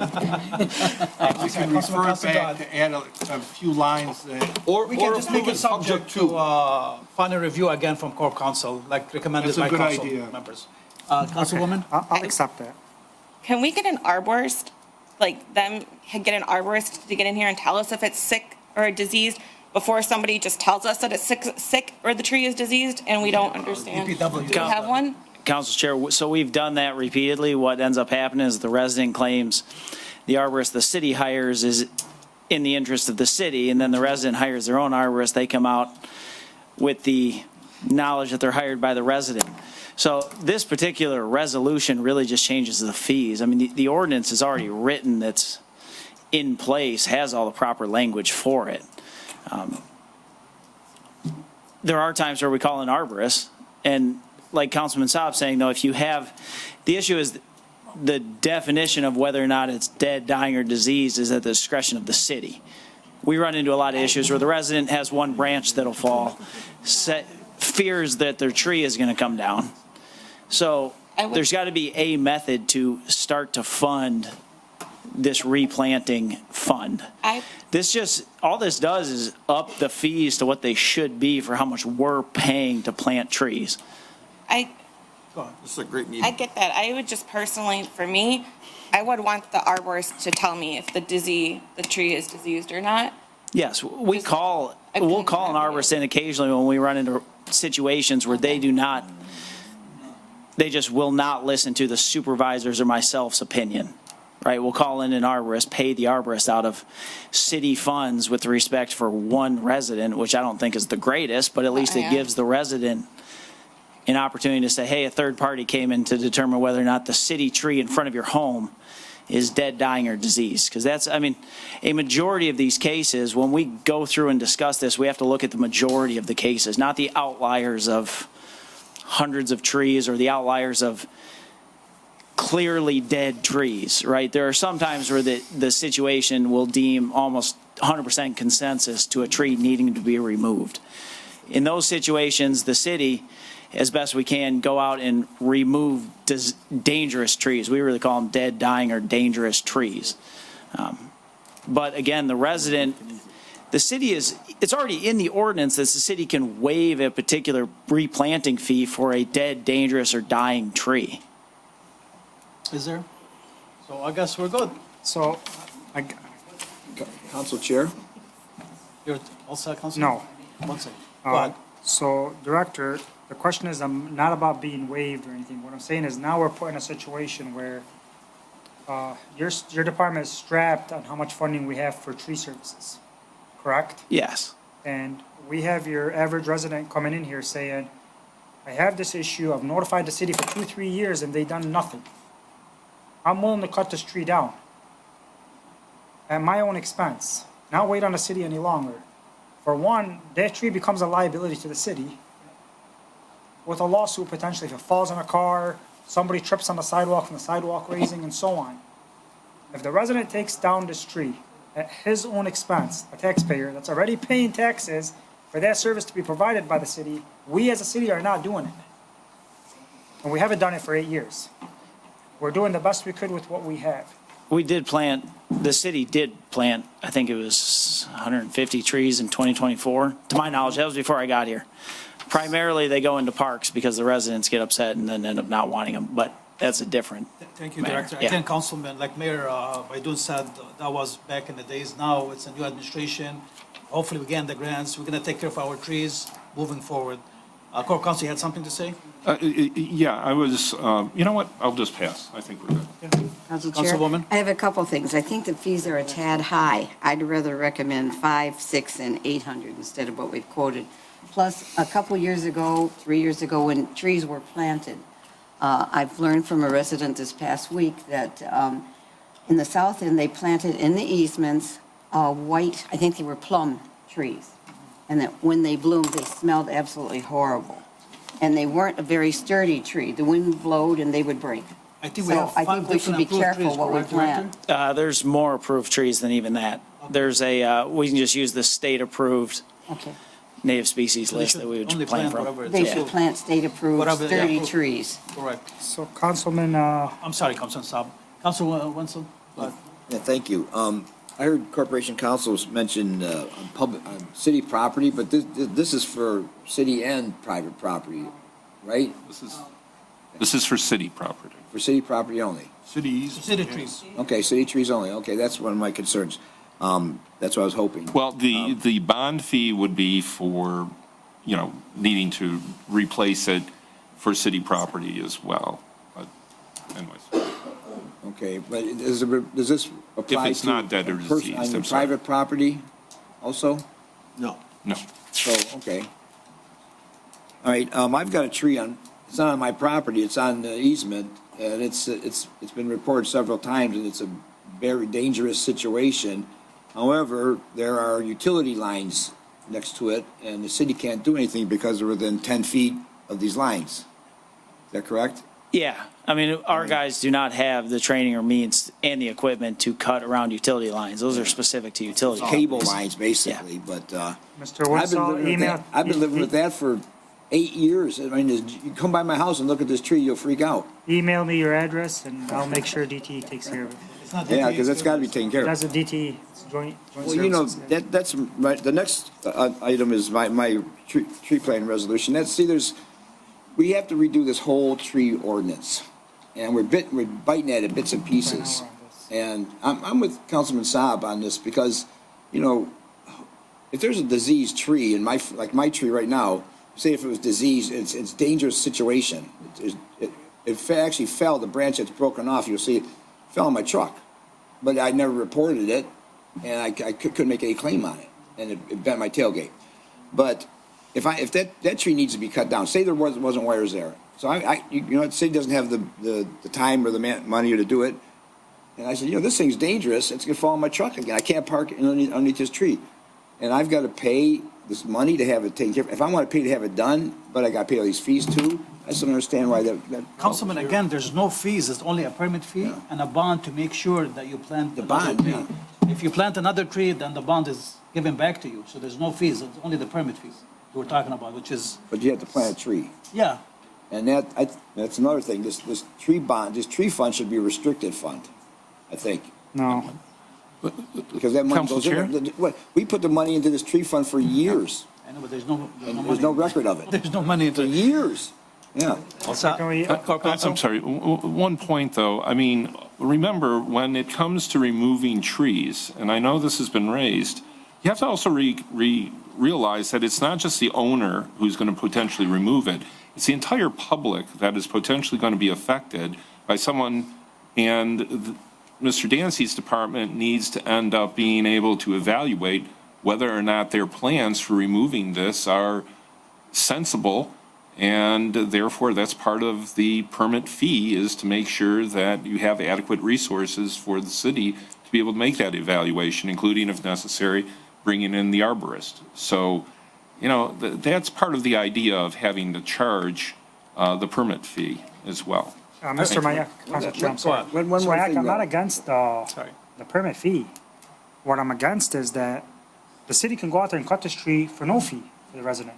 But when you say it's also affects the public, but it can also affect the public if the tree falls on somebody or kills somebody. You just said if it's a public taking down or this tree, this doesn't hold up to them.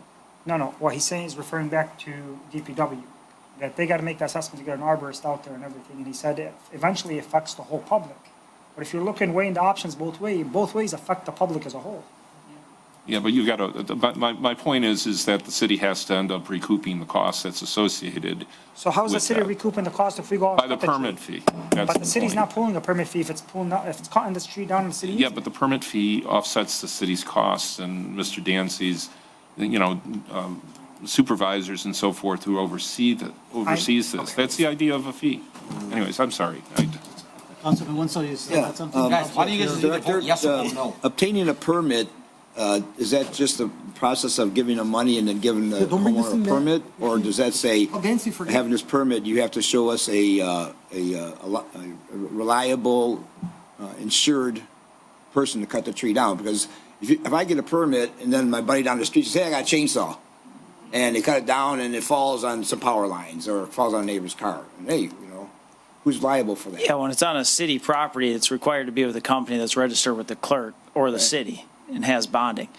Those $65 that it is now, $75 that's proposed in this, is for any resident that wants to cut down a city tree. They come in and do that so that we have the resources to at least go out and look at all of these. Because the city and the public, the city as a whole has to have some decision-making power over cutting down a tree. Councilman Saab, correct me if I'm wrong, what you're saying is that the city would not have any control over a resident saying, I want to cut a tree down. Absolutely not. What I'm saying is that if you go out and determine a tree is bad in front of a resident's home that belongs to the city. Yeah.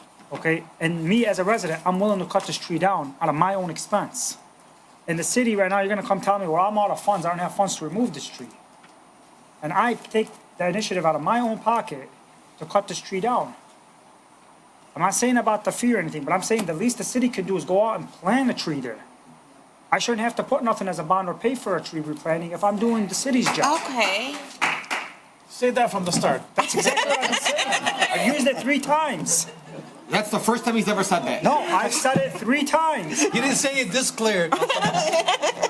I mean, I'm okay with that. Council Chair, can you subject to council, refer back to administration, please? We're not finishing this today. It took too much time. Zohair, say something, please. Are you okay amending this with whatever Councilman Saab said? Yes. So can you say it again? Say it again. Please refer this back to the administration. When I turn this way to talk, he doesn't understand, so I gotta speak to Mr. Dancy. Well, if he could repeat what he said, and then if they would need a revise. Subject to, have it subject to Corp Council final review, but whatever, like number 4, if that tree is dead or dying, a resident can take it down. No. City tree? Please. City tree. Can I Go ahead. reference it? So number 4 would be reference to the city going out, DPW going out, saying this tree's bad, to cut it, the permit fees still due, but no replanting fees or a tree bond or any fees are put in, because this is something we're doing, the residents doing on behalf of the city. If you have it in your budget to remove the tree and you know it's bad, more power to you, but I know you guys halfway through the year run out of that budget. It's not you, Mr. Dancy, it has nothing to do with your budget. Did nothing against me. You're fine. You're good, man. Dancy's doing a heck of a job, by the way, nothing to do with Mr. Dancy. Conversations about this. I appreciate it. Dancy, a round of applause. And that too, I agree, he does a lot more than he should. But all this is requiring that the city go out, inspect the tree. If the city determines their tree is bad and is a liability, and the resident is willing to remove this tree at his or her expense, that these fees do not apply, other than the permit fees, the rest of the fees don't apply to them. Yes. Because it's a city tree. To a dangerous disease or Yeah. damaged tree. Yep. Okay, we got it. Referred back to administration. We're gonna vote on it. We're gonna vote on it the way it is, the way he said. Did you get that? Okay. We'll listen to the recording. That's okay. That was, So we'll basically, listen to the if there's recording. a dead tree, Diseased or dead tree. Dead or and dangerous tree. DPW said, yeah, it needs to be taken Inside, down. help him out. The resident wants to take it down, Dying. he can take it down, but the city will plant another tree instead. And he has to pay the resident would have to pay the permit fee. We left it, we So didn't the say resident will have to pay the perfect that. But there's no permit fee, bond. but no bond. No bond, and the city will plant City will, another tree. okay. So basically, no bond, the city will plant another tree. Yeah, 27 minutes. No bond, no bond.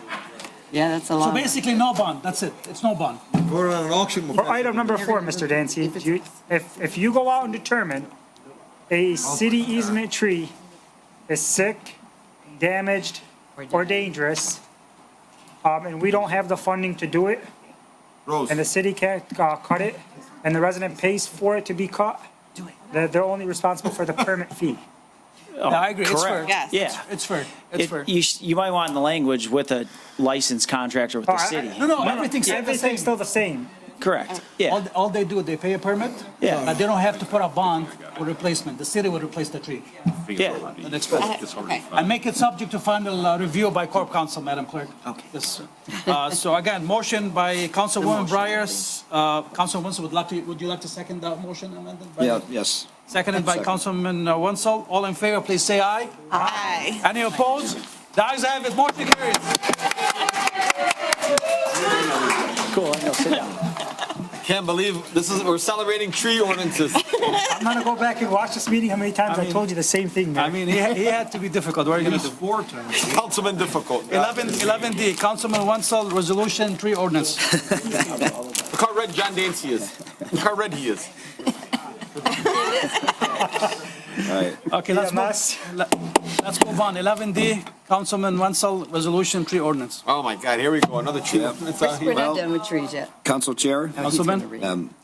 I recommend that the Dearborn Heights City Council approve the submitted resolution to be that the Dearborn Heights once was a designation as Tree City USA. Unfortunately, we can no longer brag about that honor.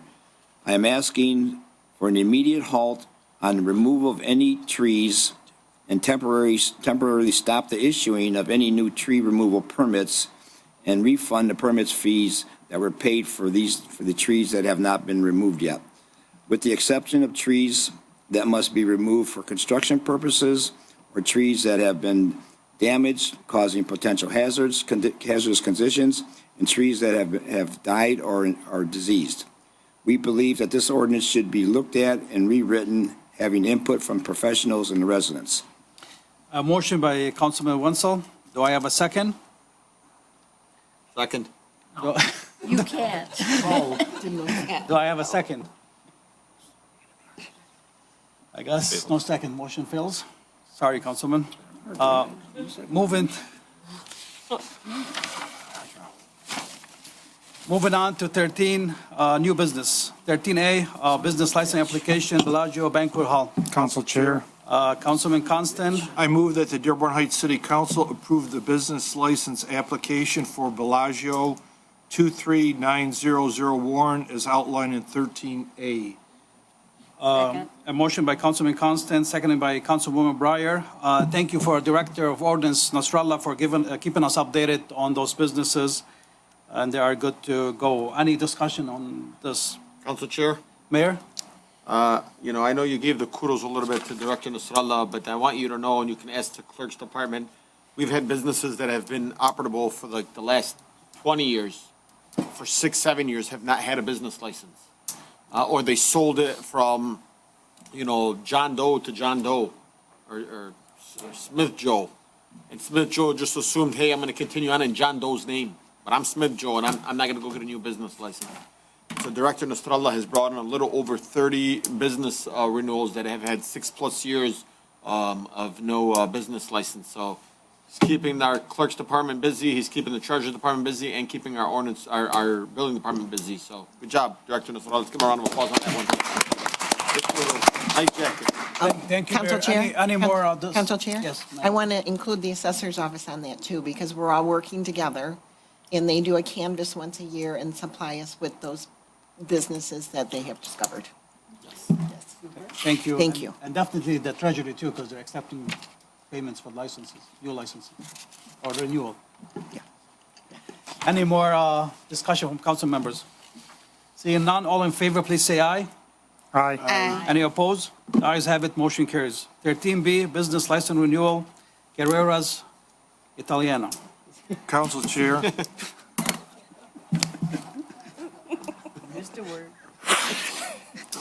I move that the Dearborn Heights City Council approve the business license renewal for Herrera's Cucina Italiano, 6565 North Telegraph, as outlined in 13B. Second. A motion by Councilman Constant, seconded by Councilwoman Breyer. Any discussion? Seeing none, all in favor, please say aye. Aye. Any opposed? The ayes have it, motion carries. 13C, business license renewal, Fairlane Eagles, number 3861. Council Chair. Councilman Saab. Move the Dearborn Heights City Council approve the business license renewal for Fairlane Eagles, number 3861 at 20738 Van Born, as outlined in 13C. Second. A motion by Councilman Saab, seconded by Councilman Constant. Any discussion? Seeing none, all in favor, please say aye. Aye. Any opposed? The ayes have it, motion carries. 13D, business license renewal, Revive Golf Management LLC. Council Chair. Councilman I Saab. move the Dearborn Heights City Council approve the business license renewal for Revive Golf Management LLC. Address is at 261401, as outlined in 13D. Second. A motion by Councilman Saab, seconded by Councilman Constant. Any discussion? Seeing none, all in. Council Chair, I do Yeah. have one question. Please go ahead. In our backup material, it said that they owed some on the water bill. Has that been corrected? It has? Yes, we wouldn't. Okay. Yes, we wouldn't proceed without them having Okay. a receipt. I'm fine. Did you see that? I didn't see that. Yeah, because $118 and some change. the Director of Ordinance emailed us saying everything was good to go. And our water director also said the same, so. Yeah. All right. Any more discussion Council on this? Chair. Councilman? This is about the Revive Golf Management, and I want to bring something up about them, and I don't know when would be a good time to bring it up. Now, it doesn't have anything to do with Does the it license. have to do with the license? No. So you can bring it when the comments. Another time. Okay, thank you. All in favor, please say aye. Aye. Any opposed? The ayes have it, motion carries. 13E, Police Chief Gazowski, traffic control device, various locations. Council Chair. Councilman Saab. I move that Dearborn Heights City Council approve the placement of no stopping, standing parking on school days only signs along northbound Highview Street, east side of the street, south of Richardson Street, additional signs on Richardson Street, east and west of the intersection at Highview Street. The request is for multiple signs. The actual number will be determined once the police department has met with the requester and go over the placement of the signs, the amount of signs, as outlined in 13E. Second. Man, Chief, you're asking for a lot. A motion by Councilman Saab, seconded by Councilman Constant. Discussion. Chief, I'm sorry, I was supposed to reach out to you earlier today. I know we talked, but I totally forgot about this one. So I used to live on the street. and by the school. And I know cars line up on the same side where you want to put those no standing, no parking. So are they still able to So pick I up know their last week there was an issue with, or questions about an approval process. So over the last 2 weeks, I have developed an approval process at our department that involves traffic studies and everything like that. However, this issue is a little bit different because there are already no parking signs on that side of the street. So the school is just asking for more signs for visibility at this point. So those signs have already been approved at some point, however many years ago. Are they just by the school, or are they in front of residents too? So it's gonna be on the east side of Highview Street, north of Richardson, for that full block all the way up until South of Richardson. south of Richardson. Yeah, no, it would be north of Richardson. Yeah, north of Richardson, because the school sits on Richardson Street. East side.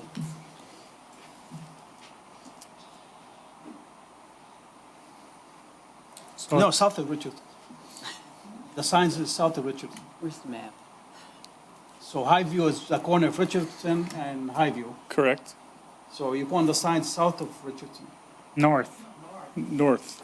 How is it On the north Closer side. to the school. It says on the east side of the street. Yeah, south of Richardson. Oh, south of Richardson. So I know there are ones on the north side too, but I know there were complaints about those not being highly visible either, so that actually might be an issue we have to deal with at some point, but. So my question, is it only, because the signs right now is only along the school, not in front of the people's home, like if you're driving southbound on Highview after the school, there's homes. Are we putting stuff in front of homes too, or just by the school itself? No, it would be in front of those homes too, because that's where the driveway is. That's where people line up to pick up their kids, right there, so. And people will be able to line up to pick up their kids? Correct. But that's, But this will be during school hours only, right? So. okay. All right, any more discussion on this? Council members? Seeing none, all in favor, please say aye. Oh, I'm sorry, all in favor, please say aye. Aye. Any opposed? Ayes have it, motion carries. Okay, moving on to comments from council members. Council Chair. Councilman? I got a few comments. First of all, first one is for Councilman Winslow's resolution. Councilman, if it's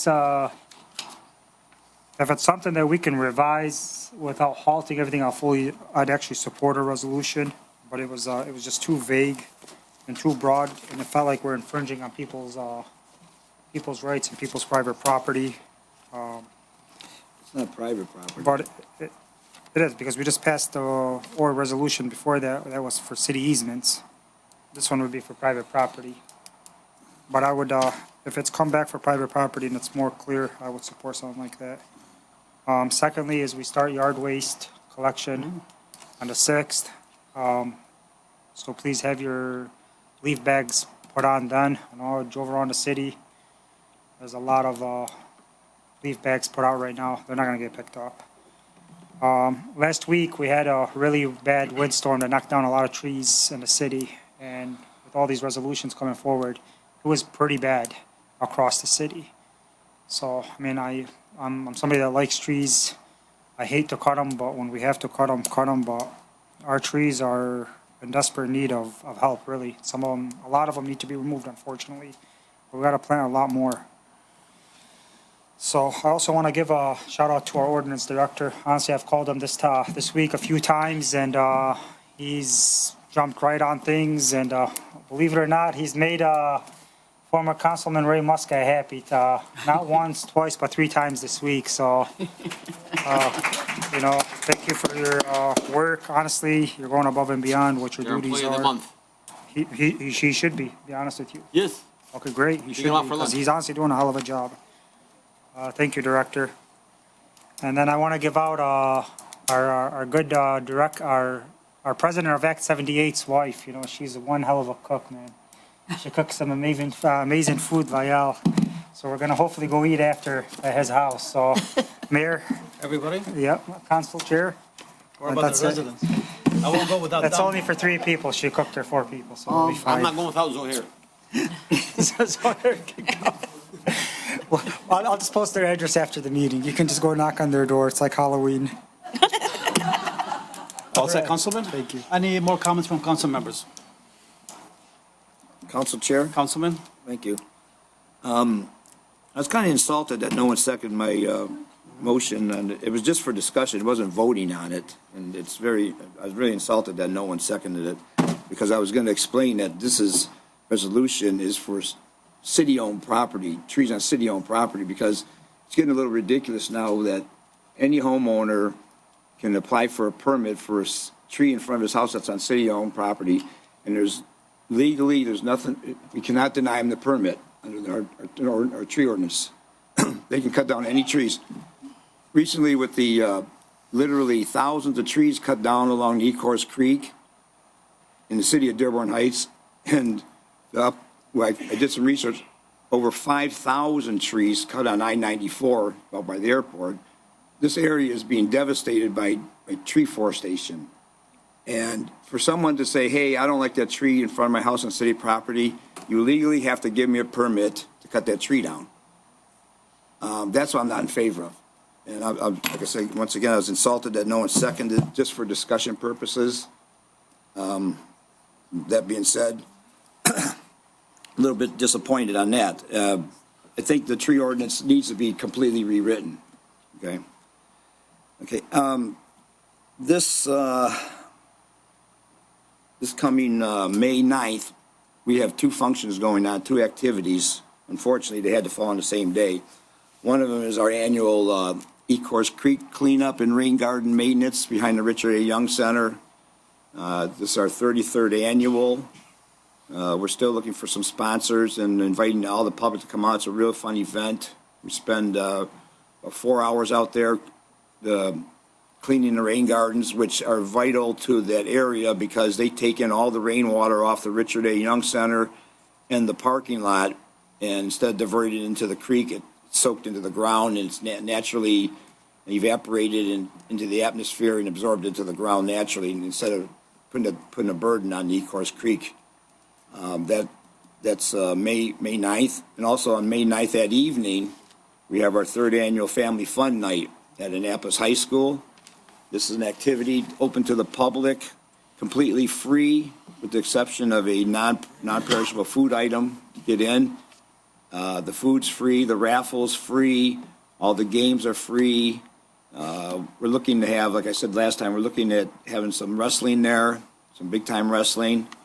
Rock painting, face painting, clowns, open swimming, and that's from 5 to 9 on May 9th also. So, and I wanted to bring up the golf course, the construction of the new fire station. Mm-hmm.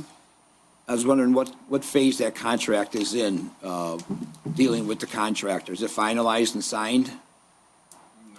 No? No, I'm still working on it. I'm sorry. I'd like to put in there that they'd be responsible, and I mentioned at the last meeting, responsible for replacing any infrastructure that exists, which is needed for the golf course. Because I talked to the operator of the golf course, and he said that there's some sprinkler systems in that area that they still use to maintain the unused part of the golf course, just so they won't have to let the greens die. They keep them alive, just in the event that that's open in the future, instead of spending, hundreds of thousands of dollars to redo them. Can we put that in the contract that they're liable to replace any of the infrastructure that the golf course relies on? I don't think that was part of the original proposal. I don't believe that they would. Council Chair, I'm sorry. This was discussed before, and if there's any lines that they go up to our sprinkler system, they'll be rerouted to the side or to the back of the building. It's just a sprinkler line. It's not a major fix. So that was discussed with them? Yes, when they were here, yes. Oh, I'm sorry. Okay. I mean, sprinkler systems, guys, I mean, if we're talking sprinkler systems. If we have to reroute a sprinkler system, we're not gonna build on top of a sprinkler system. I don't think a guy has been around for 102 years who's never been sued, by the way, is gonna build on top of a sprinkler system. The last time he was here at the council meeting when we when we picked a builder, when they were here, Councilman Winslow had the same question. And he said any lines that they would pick up would be rerouted back to the property line where the property would be. okay. Thank you, Councilman. Okay, all right. Thank you, Councilman. Also? Yes, sir, thank you. Any more comments from council members? Council Chair. Councilman? Thank you.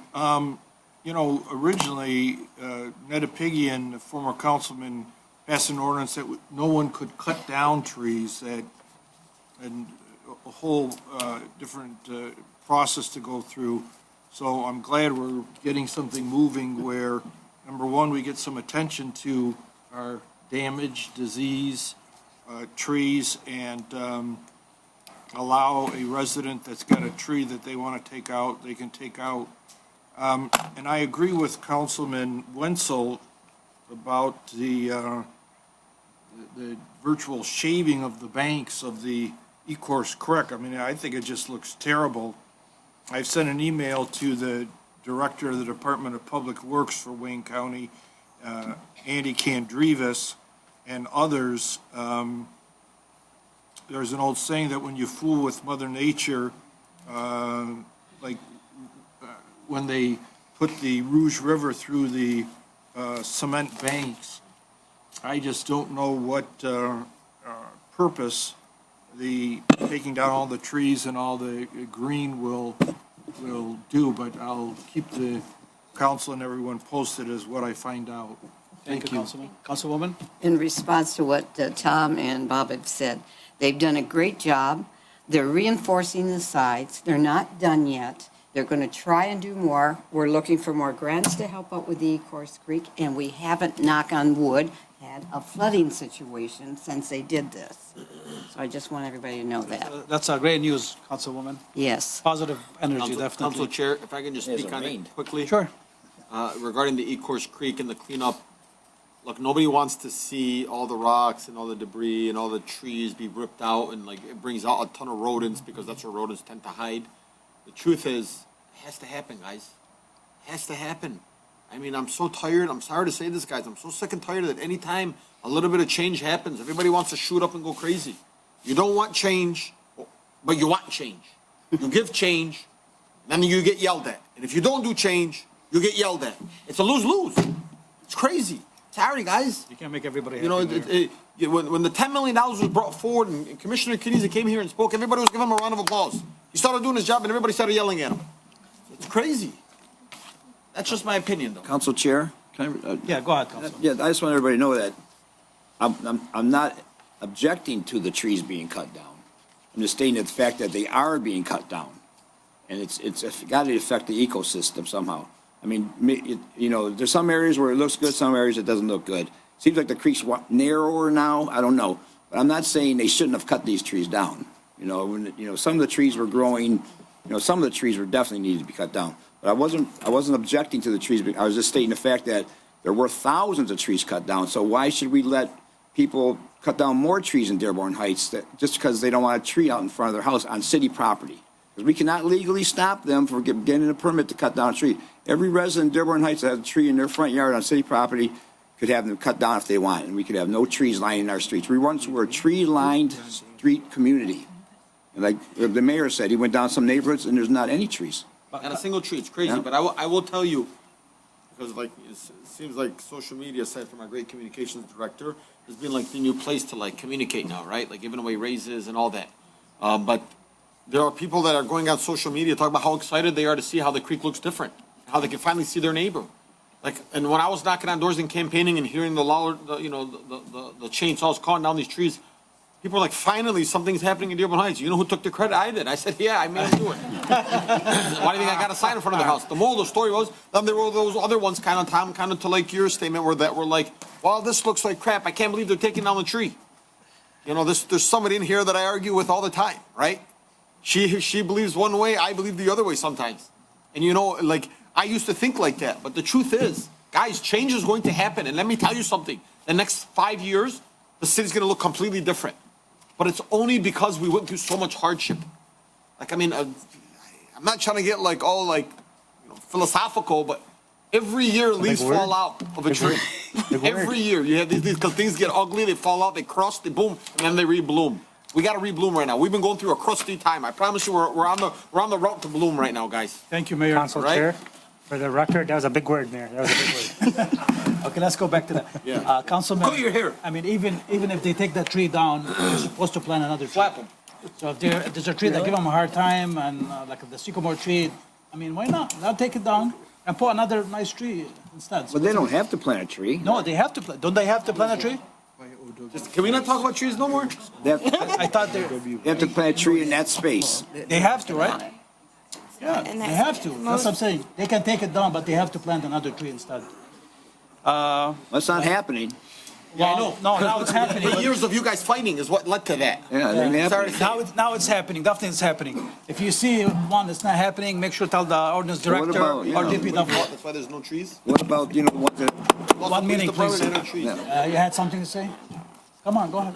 I just wanted to say, like, I live right by the creek. I'm like 5-6 houses away from the creek. We did get a lot of rain the one day, and I was so shocked to see that it wasn't overflowing where I live. Yes. Yes, it was not. Yes. It Round of was applause. not. Next time I will take a picture. we didn't get any because rain.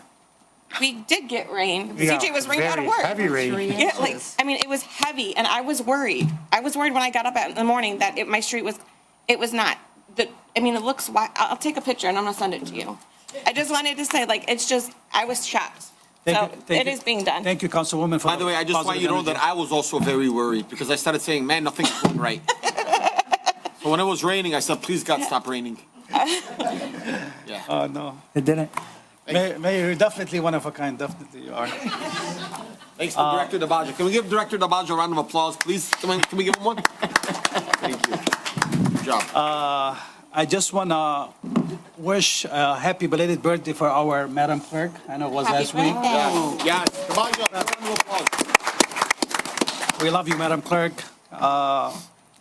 You're always, you're pleasant to work with, to be honest with you. So Thank you. I wish you best of many, many healthy years to come Thank you. with us in the city. And I'd like to wish everybody who had celebrated Eid last week, like happy Eid. And I'd like to wish happy, blessed Palm Sunday, this coming Sunday.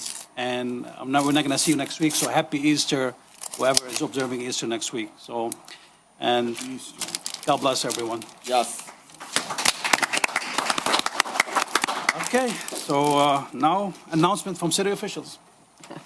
Councilwoman? Since we talked about Ecorse Creek, we do have a meeting tomorrow night at 6:30 at 3335 South Beach Daily. There will be no speaker, but next month we will have a speaker. Mackenzie will be coming from Detroit River, and she will speak to issues. So it'd be nice if we have some people show up for the meeting, and you can ask all your questions there, because they're the ones that are helping us get something done. And then on Thursday, South Dearborn Heights Civic Association will have their meeting, same location, 7:00 p.m. So you're welcome to come to that. Now be prepared for May, because Sue Kaminsky and myself are putting our two neighborhood associations together. It'll probably be on a Friday, the first or second one in May. We have a venue already picked out at Warren Valley, and he's agreed to do that with us. We will be introducing to you like a meet and greet for all the political candidates running for state and possibly federal Senate and House of Representatives. So we'd like to see a good turnout for that as well. And we may be touching some people and asking for funds to buy goodies to eat, water, pop, coffee, and tea. I just thought I'd give you a warning. Thank you, Councilwoman. Yes, round of applause. Director, please go ahead. I just wanted to mention to everyone, we have the Great Egg Hunt on April 4th at the Canfield Community Center. This is a free event. It's for elementary age kids. We are asking that people register. You can register at any of our buildings or online so that we know who you are. I think your mic is not on. No, mine is on. There you go. Good now? Yes. You want me to restate that? Yes. Okay. I just want to let everyone know that we are having the Great Egg Hunt on April 4th at the Canfield Community Center. This is an event for elementary age kids. It's a free event, but we are asking if people can register so we know how many people are coming. You can do so in any of our buildings or online. We'll have egg hunts for different age groups. There'll be a marshmallow drop, and you can take pictures with the bunny, and there'll be music and some games. Yes, Mayor. Question, Director. Is this one where you we bring the helicopter and we drop? Yep. Yep. Yep, Awesome. so it starts at 2 p.m. Again, we're asking that people register. There'll be one age group doing egg hunt inside, one age group outside on the fields, and then there will be a marshmallow drop around 3 o'clock. That's April 4th? April 4th. April 4th? Yeah, the bunny's Rose. I already got you the uniform. The bunny's a surprise. Thanks, y'all. Thank you, Director. What time was it again? I'm sorry. 2 to 4. Starts at 2. 2 to 4. Councilman, how many times would I tell you? I know, I'm actually putting it in the calendar. Calm down, Mayor. Okay, it's almost 8 o'clock, Mayor. Let's keep going. Yes. Hello, Director? hello, Council Chair and Mayor. Just want to announce the book sale is going to be Thursday, April 9th, from 10 to 8, Friday, April 10th from 10 to 4, and Saturday, April 11th from 10 to 4. So come on out. Lots of things are going to be sold. This is the last meeting. I know that's a distance out, but it's the last meeting before that sale, so I want to get that in. Also want to thank our Parks and Rec Department for helping us out with a sign in terms of doing that. So that's all. Thanks for your time, and see you at the library. Council Chair. Madam Clerk. Go ahead, Madam. Just a couple reminders that we do have candidate packages available for District 7 in Crestwood for their elections this year. They're due July 21st at 4 o'clock. And then we do have packets available for the partial council term. That is available April 21st at 4 p.m. We have them in our office. We ask for your patience. We will have to gather those packets ready for the commissioners probably sometime next week. Okay, and one last announcement. Wayne County Hazardous Waste will have their first collection on April 11th from 8 a.m. to 1 p.m. at Melvindale High School at 4500 Enterprise. Actually, it's in Allen Park. Yeah. Thank you. Thank you, Madam Clerk. Any more announcements from city officials? Council Chair. Mayor? It's not much, me, I like to I'm going to put this towards some kudos today. This job is so hard. That's the honest truth. It is the hardest thing ever. I've lost so much sleep. My hair is getting grayer faster. I don't know how Bob is still black hair, but hey, good for him. He's got a great barber. But really, it would be even more gray had I not had such a great team. And so, I want to take this time to recognize our Chief of Staff, Malak, who's doing a great job. Doesn't like the recognition. We're a great balance because, while I like to be the very funny, haha, Phil, let's figure it out, right? Chief, let's figure it out. She's very direct. And it's then I'm like, whoa, she was talking serious. I've even had somebody be like, hey, I don't want to talk to us, and neither do I. The good news is she's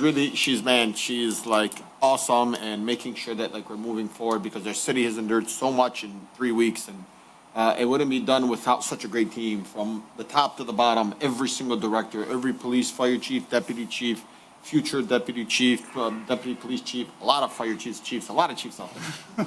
The good news is everybody's doing a great job, and I want you guys to know that when we're in these meetings and we're debriefing, we're always considering the residents and our council. Because we know that without the support of our council and without the support of our residents, that we are going to end up with 8 years of fighting or 4 years of fighting. And I just feel like so much of that has taken place. And so which brings me on to my next. Social media can become very toxic. You can end up coming to fix a cold patch on Cherry Hill and end up with all news media outlets across, which recently just happened on Cherry Hill. And funny thing is, I had no idea this happened. My mother sent it to me. And it was her yelling at me, and I was like, Mom, what do you want me to do? Nothing's going to stick. It's in the code. We've already patched it 3 times, so kudos to our DPW department. 6 times. There you go. Okay. and guess what? We're going to have to do it again tomorrow because nothing is going to stick until the weather kind of gets a little bit hot. We're using cold patch. We're not heating this up. But that got on social media. And then we also had an elected official in the city talk about how the city's going to 1, 2, and 3, which not even allowing this administration or their staff to come out and to be able to bring some things. I want to put back forth, my raise back. I want to donate my raise back to the budget. That same individual is not talking about how they cost the taxpayers $250,000 last year from Platte Moran. So if you want to give back your $3,000 raise, do your job and don't make the city pay $250,000 to Platte Moran. So guess what I did this year? In this year's budget, which you guys will get very soon, we have lowered our cost from Platte Moran from $550,000 to $100,000. But I'm going to tell you guys this. It is going to be on this body. Because I was once there, and it's easy to say we have a fiduciary duty, and it's easy to be able to point your finger, but I'm going to hold you guys accountable to holding me accountable and to holding every elected official accountable. Because as you are the fiduciary duty, not just to the administration, but to the treasurer and to the clerk and to yourselves. And so I'm making this message clear. If we want to be fair and we want to talk about putting our money and our raises back into the city's budget, then don't use $250,000 from the taxpayers' money to be put towards Plant Moran, because that's what we use Plant Moran for. The comptroller's department today told me, hey, all I need is $100,000 for Plant Moran. I said, perfect. We're no longer, then we're going to waive $450,000 out of the budget. So, I want to be clear. But everybody is going to be held accountable. Hold me accountable, hold the chief of staff accountable, hold our comptroller accountable, hold the police accountable, hold the fire accountable, hold the water department accountable, but also hold the clerk accountable and hold the treasurer accountable. I'm asking you guys, and better yet, I am demanding you guys to hold us accountable, because we are going to do our part. But let me tell you, we are not going to fall with an egg on our face for others. And so if somebody else is not doing their job, I'm asking you guys to call them out. And this isn't the Bill Bazzi administration or the Bill Bazzi era where you're going to go on social media and think we're going to take a jab and we're going to stay quiet. Don't take the jab on us and expect us to stay quiet. If you're going to put, and I'm going to hold that treasurer accountable. She should donate her money like she promised to the public. But she should also tell the public that she put $250,000 from the budget every year for the last 4 years towards her department because she doesn't know how to reconcile her bank accounts. And no, it's not on the comptroller's department. It's from the treasurer and the comptroller's department. So the comptroller's going to do their part. And if we have to hire more staff to help her out, we will. Because we're not in business to hurt each other. So leave those Facebook messages out to the outside or have a conversation with us, because that's not what we're looking for. Thank you, guys. Hold us accountable. I'll hold the clerk accountable, hold the treasurer accountable, and hold the mayor accountable. Thank you very much. Thank you, Mayor, and thank you for all the directors and staff. They're doing a great job because they are amazing professionals, but definitely Mayor starts at the top. So please show some love to the Mayor. Any more announcement from city officials? Seeing none, moving to public comments. Please state your name, street, city. You have 3 minutes. Adam Crott, West Point Street, Brownstown. So as I was saying, there were 5 investigations in 2025 for the entire department. There have been 3 this year on my wife, Emily Murdoch, for her 10 shifts that she worked. She was placed on administrative leave, had her duty weapons removed. Captain Paulus sent her an email telling her she was unauthorized to possess or carry her short barrel rifle and suppressor, which is federally regulated, and he tells her to bring it to the police department. Then she was sent for a fitness for duty, which the evaluating doctor himself questioned the basis for the exam, and he advised her that she was in fact fit for duty. She was then ordered to submit to a random drug test, but after she challenged the randomness through a grievance and para request, the justification was changed to reasonable suspicion by Chief Michael Gazowski. Captain Jake Hatton informed Emily of a retaliation email when Union President Brian Sneer requested an investigation into Emily after she made complaints with the Human Resources Director, DeJuan Fisher, as well as through the union. Captain Hatton later minimized this email when Emily asked about it in an October 8th recorded meeting about her complaints. Captain Hatton advised her that he did not recall the email, but it was not sent directly to him. The email was never introduced to the record or included with her internal complaints and was only made available through the FOIA request submitted on December 5th. That recorded statement was determined to be false after the email was only sent to Captain Hatton and 5 others were CC'd, including Michael Gazowski. After Emily made the information on October 8th relevant, along with numerous other complaints regarding retaliation, hostile work environment, Captain Jake Hatton conducted a 3-day investigation into her complaints, which spanned from September 3rd until it started October 20th, and it was closed as not substantiated. Emily was not able to add information to her complaints or provide supporting documentation about her complaints, and the investigative file still remains open according to the city after it was requested on FOIA, even though Captain Hatton told her it was closed October 23rd. The investigation about the false arrest and the retaliatory email and other communications were only provided to Emily's record through FOIA. The retaliatory email was requested under FOIA December 5th and provided after delays, denials, and appeals on February 2nd. An additional FOIA revealed that the information requested December 5th was in the city's possession December 15th from David Cooper. The department has recently issued 2 reports on reprimands, which resulted in 6-day suspension and loss of her field training officer status. The administration is still refusing to provide the underlying investigative materials supporting those disciplinary actions in which discipline is being based. Chief Gazowski was asked directly for these materials and redirected her to Captain Paulus, who ignored her repeated written requests, despite stating that he would send them if he issued discipline. Today, while here, I got the body camera video from one of her investigations, and she still doesn't have it as an employee. They're on Facebook now, speaking of social media. I got it through FOIA, and she doesn't have it. Thank you. Thank you, As sir. an employee. Council Thank you very Chair, Mr. Crott, Councilman Winslow, like advised by Corp Counsel. yeah, I'm just asking, you know. Refrain. Thank you, sir. Correct. Accountability is. Thank you, sir. Have a nice evening. No accountability when it comes to talking for himself. Keep tapping, brother. That's not funny, though. The situation's serious. Councilman, already from Corp Counsel said to refrain from I'm responding. just saying it's a serious issue. There's a claim, I'm not going to go into it, and There's let's no need not to laugh go about into it, though. Ma'am, please go ahead. Please state your name, street, city you live in. Lori Moline, Berwyn Street, Dearborn Heights, Michigan. You know, I hate it. We start off really good and things tank. Isn't it just, we're going up, guys. Let's not fall backwards. There's a quarterly booklet with the city that would come out 8 by 11. Haven't seen one. Is there going to be one? I don't know who cleaned up the Berwyn Senior Center parking lot on the north side, Mr. Dancy, but thank you. I've been doing it for 30 years. I had everything from giant water cooler bottles and, condoms, tissues, McDonald's, Burger King, everything else. So thank you. I went in there today and I was shocked. I only have a pile of leaves with trash in it at the storm drain on the far north end. Thank you. I'm confused on the charter and the charter commission, and I'm confused because of this.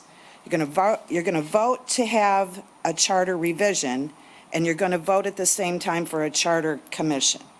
If it's voted no on the charter revision, never mind charter commission. So that's confusing to me.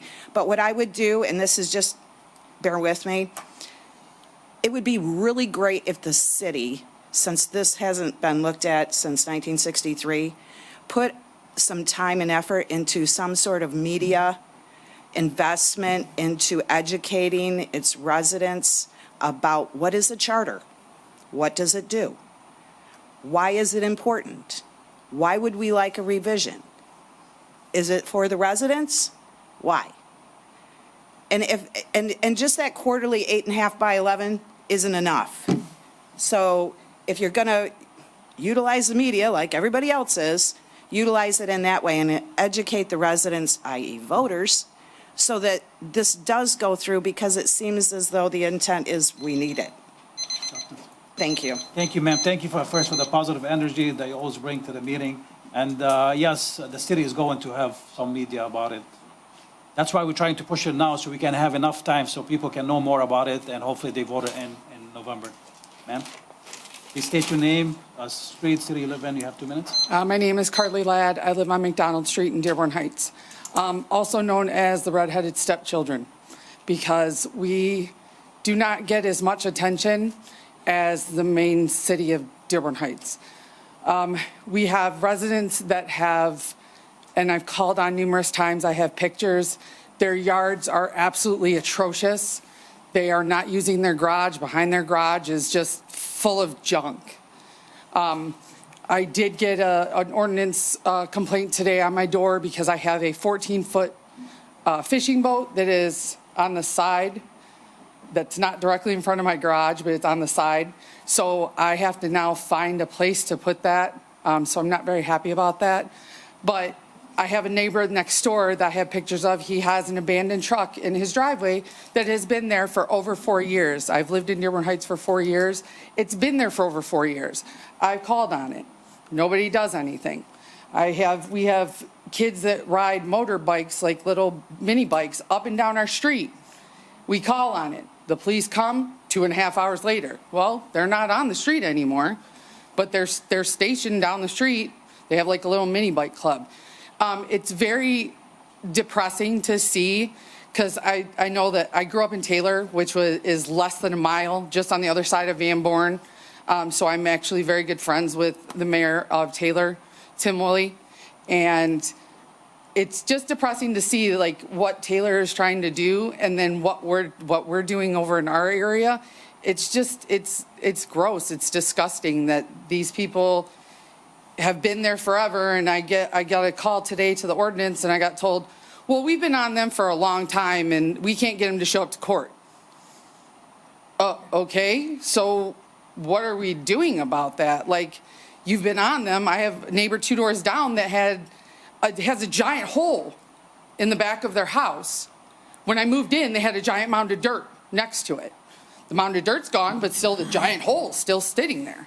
It's like the whole width of their house. And that's the garage that has everything behind it. So I hope with the new administration that we have, that it can be a little more fair to the people of the southwest side as it is to the rest of the residents, because I really do feel that we don't get the attention that the other parts of the city do have. But thank you for what you guys do. I just hope that it does change. Thank you very much, ma'am. I can assure you, with the new administration, the whole city is getting the same attention. There's no south, west, east, whatever. It's all one city, and we're doing that together. But I'm pretty sure the director of ordinance heard you, and he was taking notes, and he's all over it. Please go ahead, state your name, street, Council city. Chair, Yeah. sorry. Director, can you get her information, please? You got it. Angela Venegas, Dwight Street, Dearborn Heights, Michigan. I guess I want to touch on a few things, what this lady just said up here. I live on the north end of Dearborn Heights, and trust me, I am up here almost at every council meeting complaining and putting forth what goes on the north side. The issues on the south and north side are no different, and we are one city, and if we all don't work together and try to make this happen, it's not going to get any better. So we have a new administration, and we need to just start moving ahead and being more positive. Saab, buddy, I want to thank you for this tree ordinance. My only concern is we need to know the definition of what a dangerous tree is. Living with all the sycamore trees, Mayor Baydoun, you know, yeah, I've sent videos when it's summertime and they're totally green and boom, just falls. I almost got hit by a branch. And my other concern is spring is here. Airbnbs. We passed an ordinance about Airbnbs. I hear some residents have been ticketed for running Airbnbs, yet the Airbnbs are still running. This time last year, probably maybe a few months into summer, we had 2 shootings here in Dearborn Heights at Airbnbs. I want to know what the process is from here on, and I just talked to the mayor about one this weekend. What are we doing to shut these down before the problems start this summer? We don't need any more shootings. We don't need parties. We need to get this together before it becomes a big problem again this year. Thanks. Council Chair. Thank you very much. Council, go ahead. I just want to mention that there is a lawsuit that has been brought against the city with respect to our short-term rentals ordinance. So I would caution everyone in terms of any statements, even though obviously statements could be privately made to Ms. Venegas, but I think we need to be careful about what we say in terms of the short-term rentals ordinance. Thank you very much, Council. Well, maybe that's something that should be brought to the public's attention, so people are made more aware, especially people who have Airbnbs around them, because this is a serious situation. It's pretty dangerous. I will tell you. What do we do? If I call the police, you guys aren't going to shut them down then. Well, I mean, I've had hookers next door to me. I know. You know, shootings. Yeah. Guys, I just want you to know that, one, the good thing is if you're hearing of an Airbnb, still report it. We're not telling you not to report it, because the one that, and that's the way you learn. Airbnbs are being very, well, I shouldn't say Airbnbs. Short-term rentals are being very discreet right now, especially because they know that we abandoned them. And yes, they're still going to happen, guys. Criminals are still going to be criminals, and they're going to be all across cities. Those that want to do STRs are still going to do STRs, but we're still going to find a way. So when it was brought to my attention this weekend, dispatch was reported, ordinance was reported, and guess what they did? An officer drove by that neighborhood every hour. to check up. And at 5 a.m., they reported to us that nobody showed up. So I will tell you, the best way is to communicate it to us. Pick up the phone, call the non-emergency line. They'll get it over to dispatch. Our police and our ordinance department have already been made aware. An email gets sent out. Communication is becoming a thing now here in Dearborn Heights, guys. It wasn't like that in the past. We were over communicating, and so we had a routine officer drive by that home waiting to see what was going to happen. And the second we would have seen it, we would have had him a ticket. Now look, somebody has filed a lawsuit against the city. We can't talk about it. We are, and I don't want to use it's under investigation because I'd have a shirt on this desk right now from Councilman Saab saying it's under investigation. Yeah, no, I don't want it. My mom has one too. Mayor, So does everyone in the city. But the good news is, doesn't mean that we're not going to fight this. Doesn't mean that we're not going to fight any lawsuit that comes our way. Because I was one that brought forward that resolution. You best believe I'm going to fight anything that's going to come when it comes to STRs because I'm against them. And not that I'm against STRs because like I won't go stay at one. I just don't think they're necessary in Dearborn Heights. We're a bedroom community. We don't have a hospital. We don't have a college. We don't have schools. We have no taxes. That's why I'm trying to get, other things or more reliable things so that people can find ways to make more revenue for the city so that we can have a thriving city. But the moral of the story is we can't just get up here and just get all upset. Somebody files a lawsuit on us, they can file, the person that filed the lawsuit lives in the city. That person's a resident, and they have their right to file, to voice their concern. I told them by all means, do it. But I am going to be the one person that comes up. Gary's voting, telling me not to do it. But I told him, put me on the stand. Like that's how I'm going to fight this one. And if we lose, then guess what? That's a democracy, guys. SDRs are welcome to the city. I don't think we're going to lose them. Go ahead. Yeah, and that was what I was going to say. I have discussed the matter with Matt, the attorney from Johnson Rosati, who's been assigned through MMRMA, and let's just say that we feel good, but that's about all I want to say. I just want to be careful in terms of the statements and make sure everyone is aware from the city that it is out there. Thank you, Councilman. And we're going to take that. I think Angela's video question is, what's the process? What's the process? Like basically, ordinance goes out, then after they got ticketed, then they go to court, correct? That's how it is. Yeah, it's a process. Yeah, absolutely. And if somebody's saying, I'm going to charge you $5,000 or $10,000 for this one night, and I'm willing to eat up the ticket, I mean, we can't, like, the same Palestine. We can't just take away people's lands. Unfortunately, we just can't do that. But what I can tell you is we're going to continue to identify those. And of the 7 that we've caught right now, only 2 of them were reported to us. The other 5 was because we have a great ordinance director and a great team that's out there fishing and looking. Good job, Director Nasrallah. Go ahead. Hi, guys. Rachel Lapointe, Merrick Street, Dearborn Heights, resident. Got 3 minutes. I've got 3 minutes, exactly. I'm not going to need it. I just wanted to thank you guys for passing the charter revision resolution and getting it done, because it's about darn time. So thank you. I appreciate it. I'm looking forward to seeing who runs for that. I think it's going to be a great thing. I think it's something that could really bring the city together, too. We're entering a new era, right? It's going to be our, charter era, I guess, for a while, if we're in Taylor Swift speak. And I think it's really the sign of how our leadership here is really taking us to the future. So thank you, guys. I really appreciate it. Thank you very much.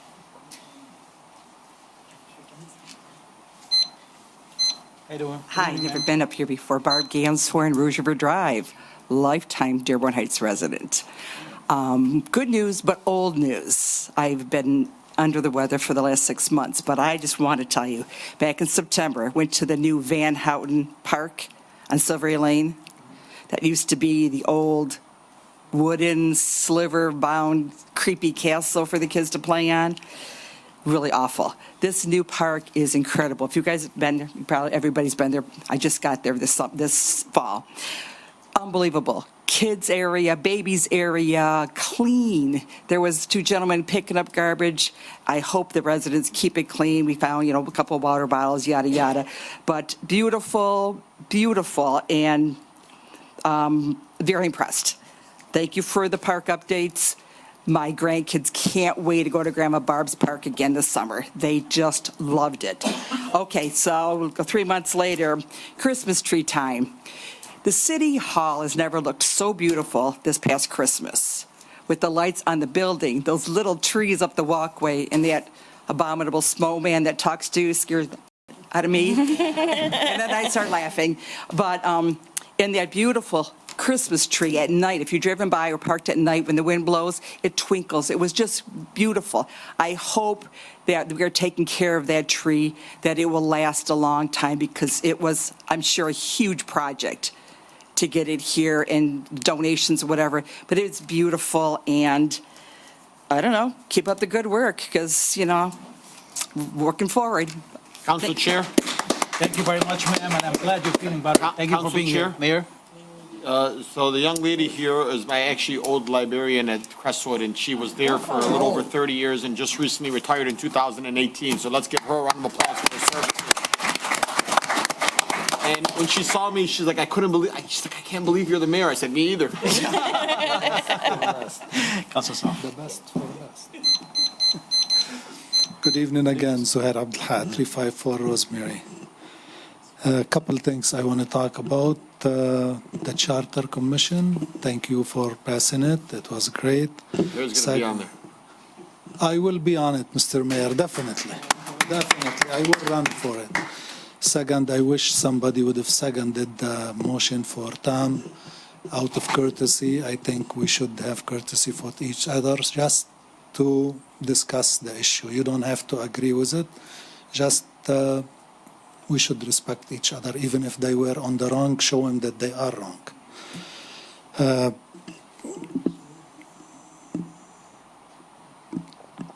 Mr. Mayor, thank you very much for everything you're doing. We had nice conversation last night, and I just want the resident to know that my wife, man, she loves everything you do, and she keeps me in line, and she said, be his friend, help him, do everything you can do to help him.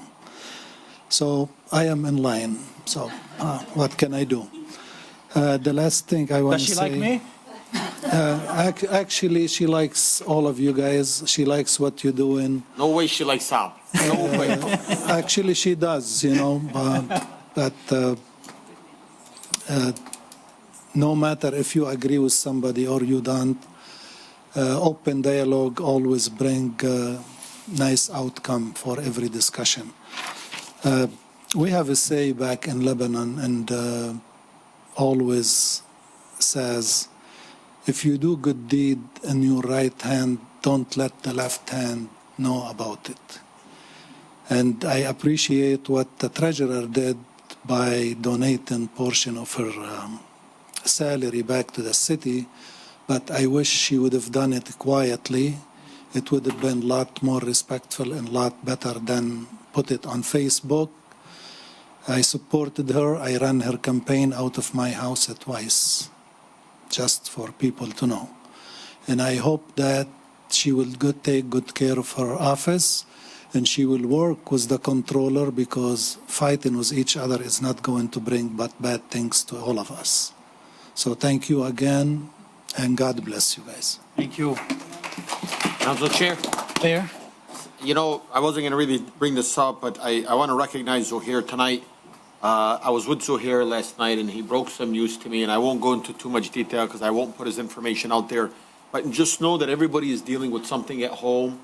Me, you, all of us, and Mr. Abdul Haq, but he still finds himself coming here because he loves this community, he loves this city, he loves, according to us right now, according to his wife, he likes even Saab. I appreciate you and for all that you do for the city. And if you have to hold me accountable, I want you to hold me accountable, not because Khalto Kathy told you not to.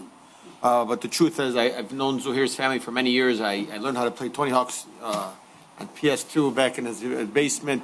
And I built a fort in an open lot in his backyard until he broke it down and we all got in trouble. But the good news is he's somebody that's always held us all accountable. And I don't want you to not hold us accountable anymore. But I just ask that when we do things out of respect. And if we're going to post things on social media, we want to do a good gesture to give back to the community. We don't try to do it out of spite. And nothing against the treasurer, because I can tell you up until this morning, every single day I see the treasurer and I give her a hug and I do a hello, regardless of what was said on Facebook. Because I don't want this last 8 years of fighting. Because I will say that the treasurer did have a bad relationship with the Paleco administration and the Bazzi administration. I've only been in office for 10 weeks, and now there are already things popping up on Facebook. I'm telling you right now, I have been 100% respectful, and if anybody at City Hall can say otherwise, please bring it to me publicly. But I just want you to know that I am beyond respectful to her department and to the treasurer every single day, and I will continue to do so. But please don't push our buttons, because I'm not going to be the one that's going to stay quiet on it. Thank you. Thank you, Mayor. Any more person? Moving to Zoom, Madam Clerk.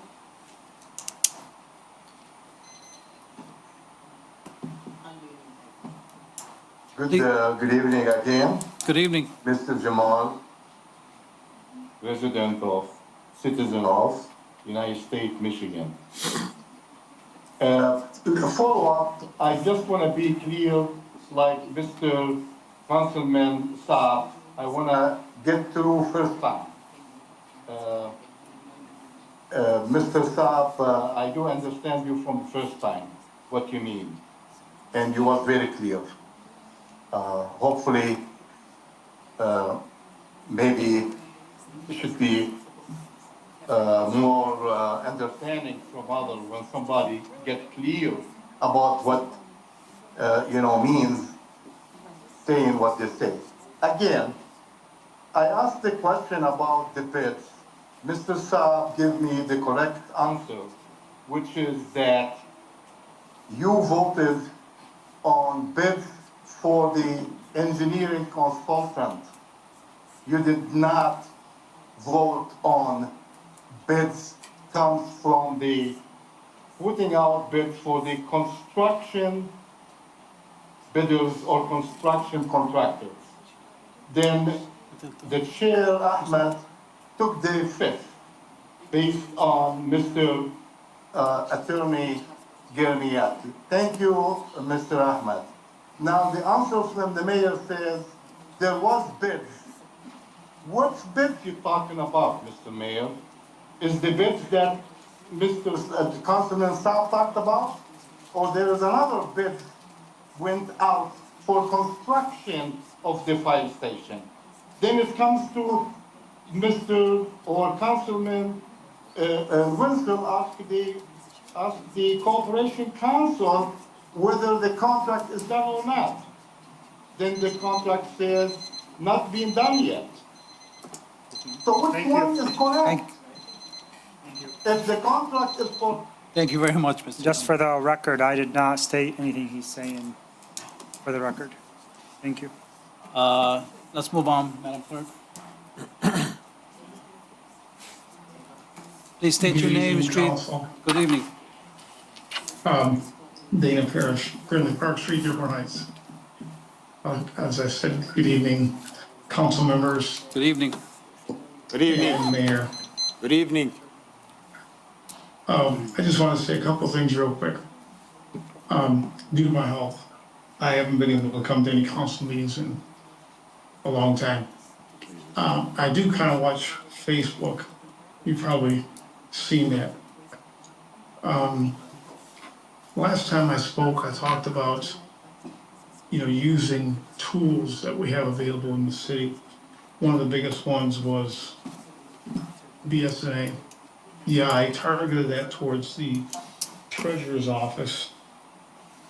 But it's just a tool, it's like a backhoe that we use for digging holes for water main breaks. Could you imagine if we didn't use that tool and we gave men and women of the water department shovels? We'd get the job done, but it costs a lot more money. When I saw what was being said, I won't get into the details of that. My concern was that the emphasis is being placed in the wrong place. Money can be spent in the right way so that our employees who work their what's off can utilize their time the best way. And unfortunately, when we're talking about a multi-million-dollar budget, $60 million budget, best way to do it is not with a piece of paper and a pencil. or pen or whatever, calculator. And that was my point. And I think giving a few $1,000s away is not going to solve budgetary problems. I think us being as efficient as we can be, being 21st century, is probably more efficient than these small contributions. I'm sorry I didn't come the way it came tonight, but I think all of you know that when I do research into things like the water main breaks and how many gallons of water and those kinds of things, I do a lot of research into that. I've done a lot of research into BSNA as well. And we can actually achieve a lot if we use the tools that are available to us in the city. So I think it's a good meeting tonight. Unfortunately, it wasn't all positive, but it can't always be positive if we want change. So thank you all very much. Thank you, Keep sir. doing a hell of a job that you're doing. Thank you very We all much. appreciate it, I think. Thank you. You have a nice evening. You too. Any more on Zoom, Madam Clerk? Seeing none? Council Chair, just one comment. Sure. Right on. Just wanna, Mahdi has a one-point plan that he's gonna discuss with the mayor, some things in the city tomorrow. I'll meet with the mayor in the morning. All right. I heard. Thank you. All right. Motion, do I have a motion to adjourn? Motion to adjourn. Motion to adjourn by Councilwoman King, seconded by Councilwoman Breyer at 8:24. No, we need all in favor, please say aye. Aye. Any opposed? Ayes have it. Motion, here's, adjourned.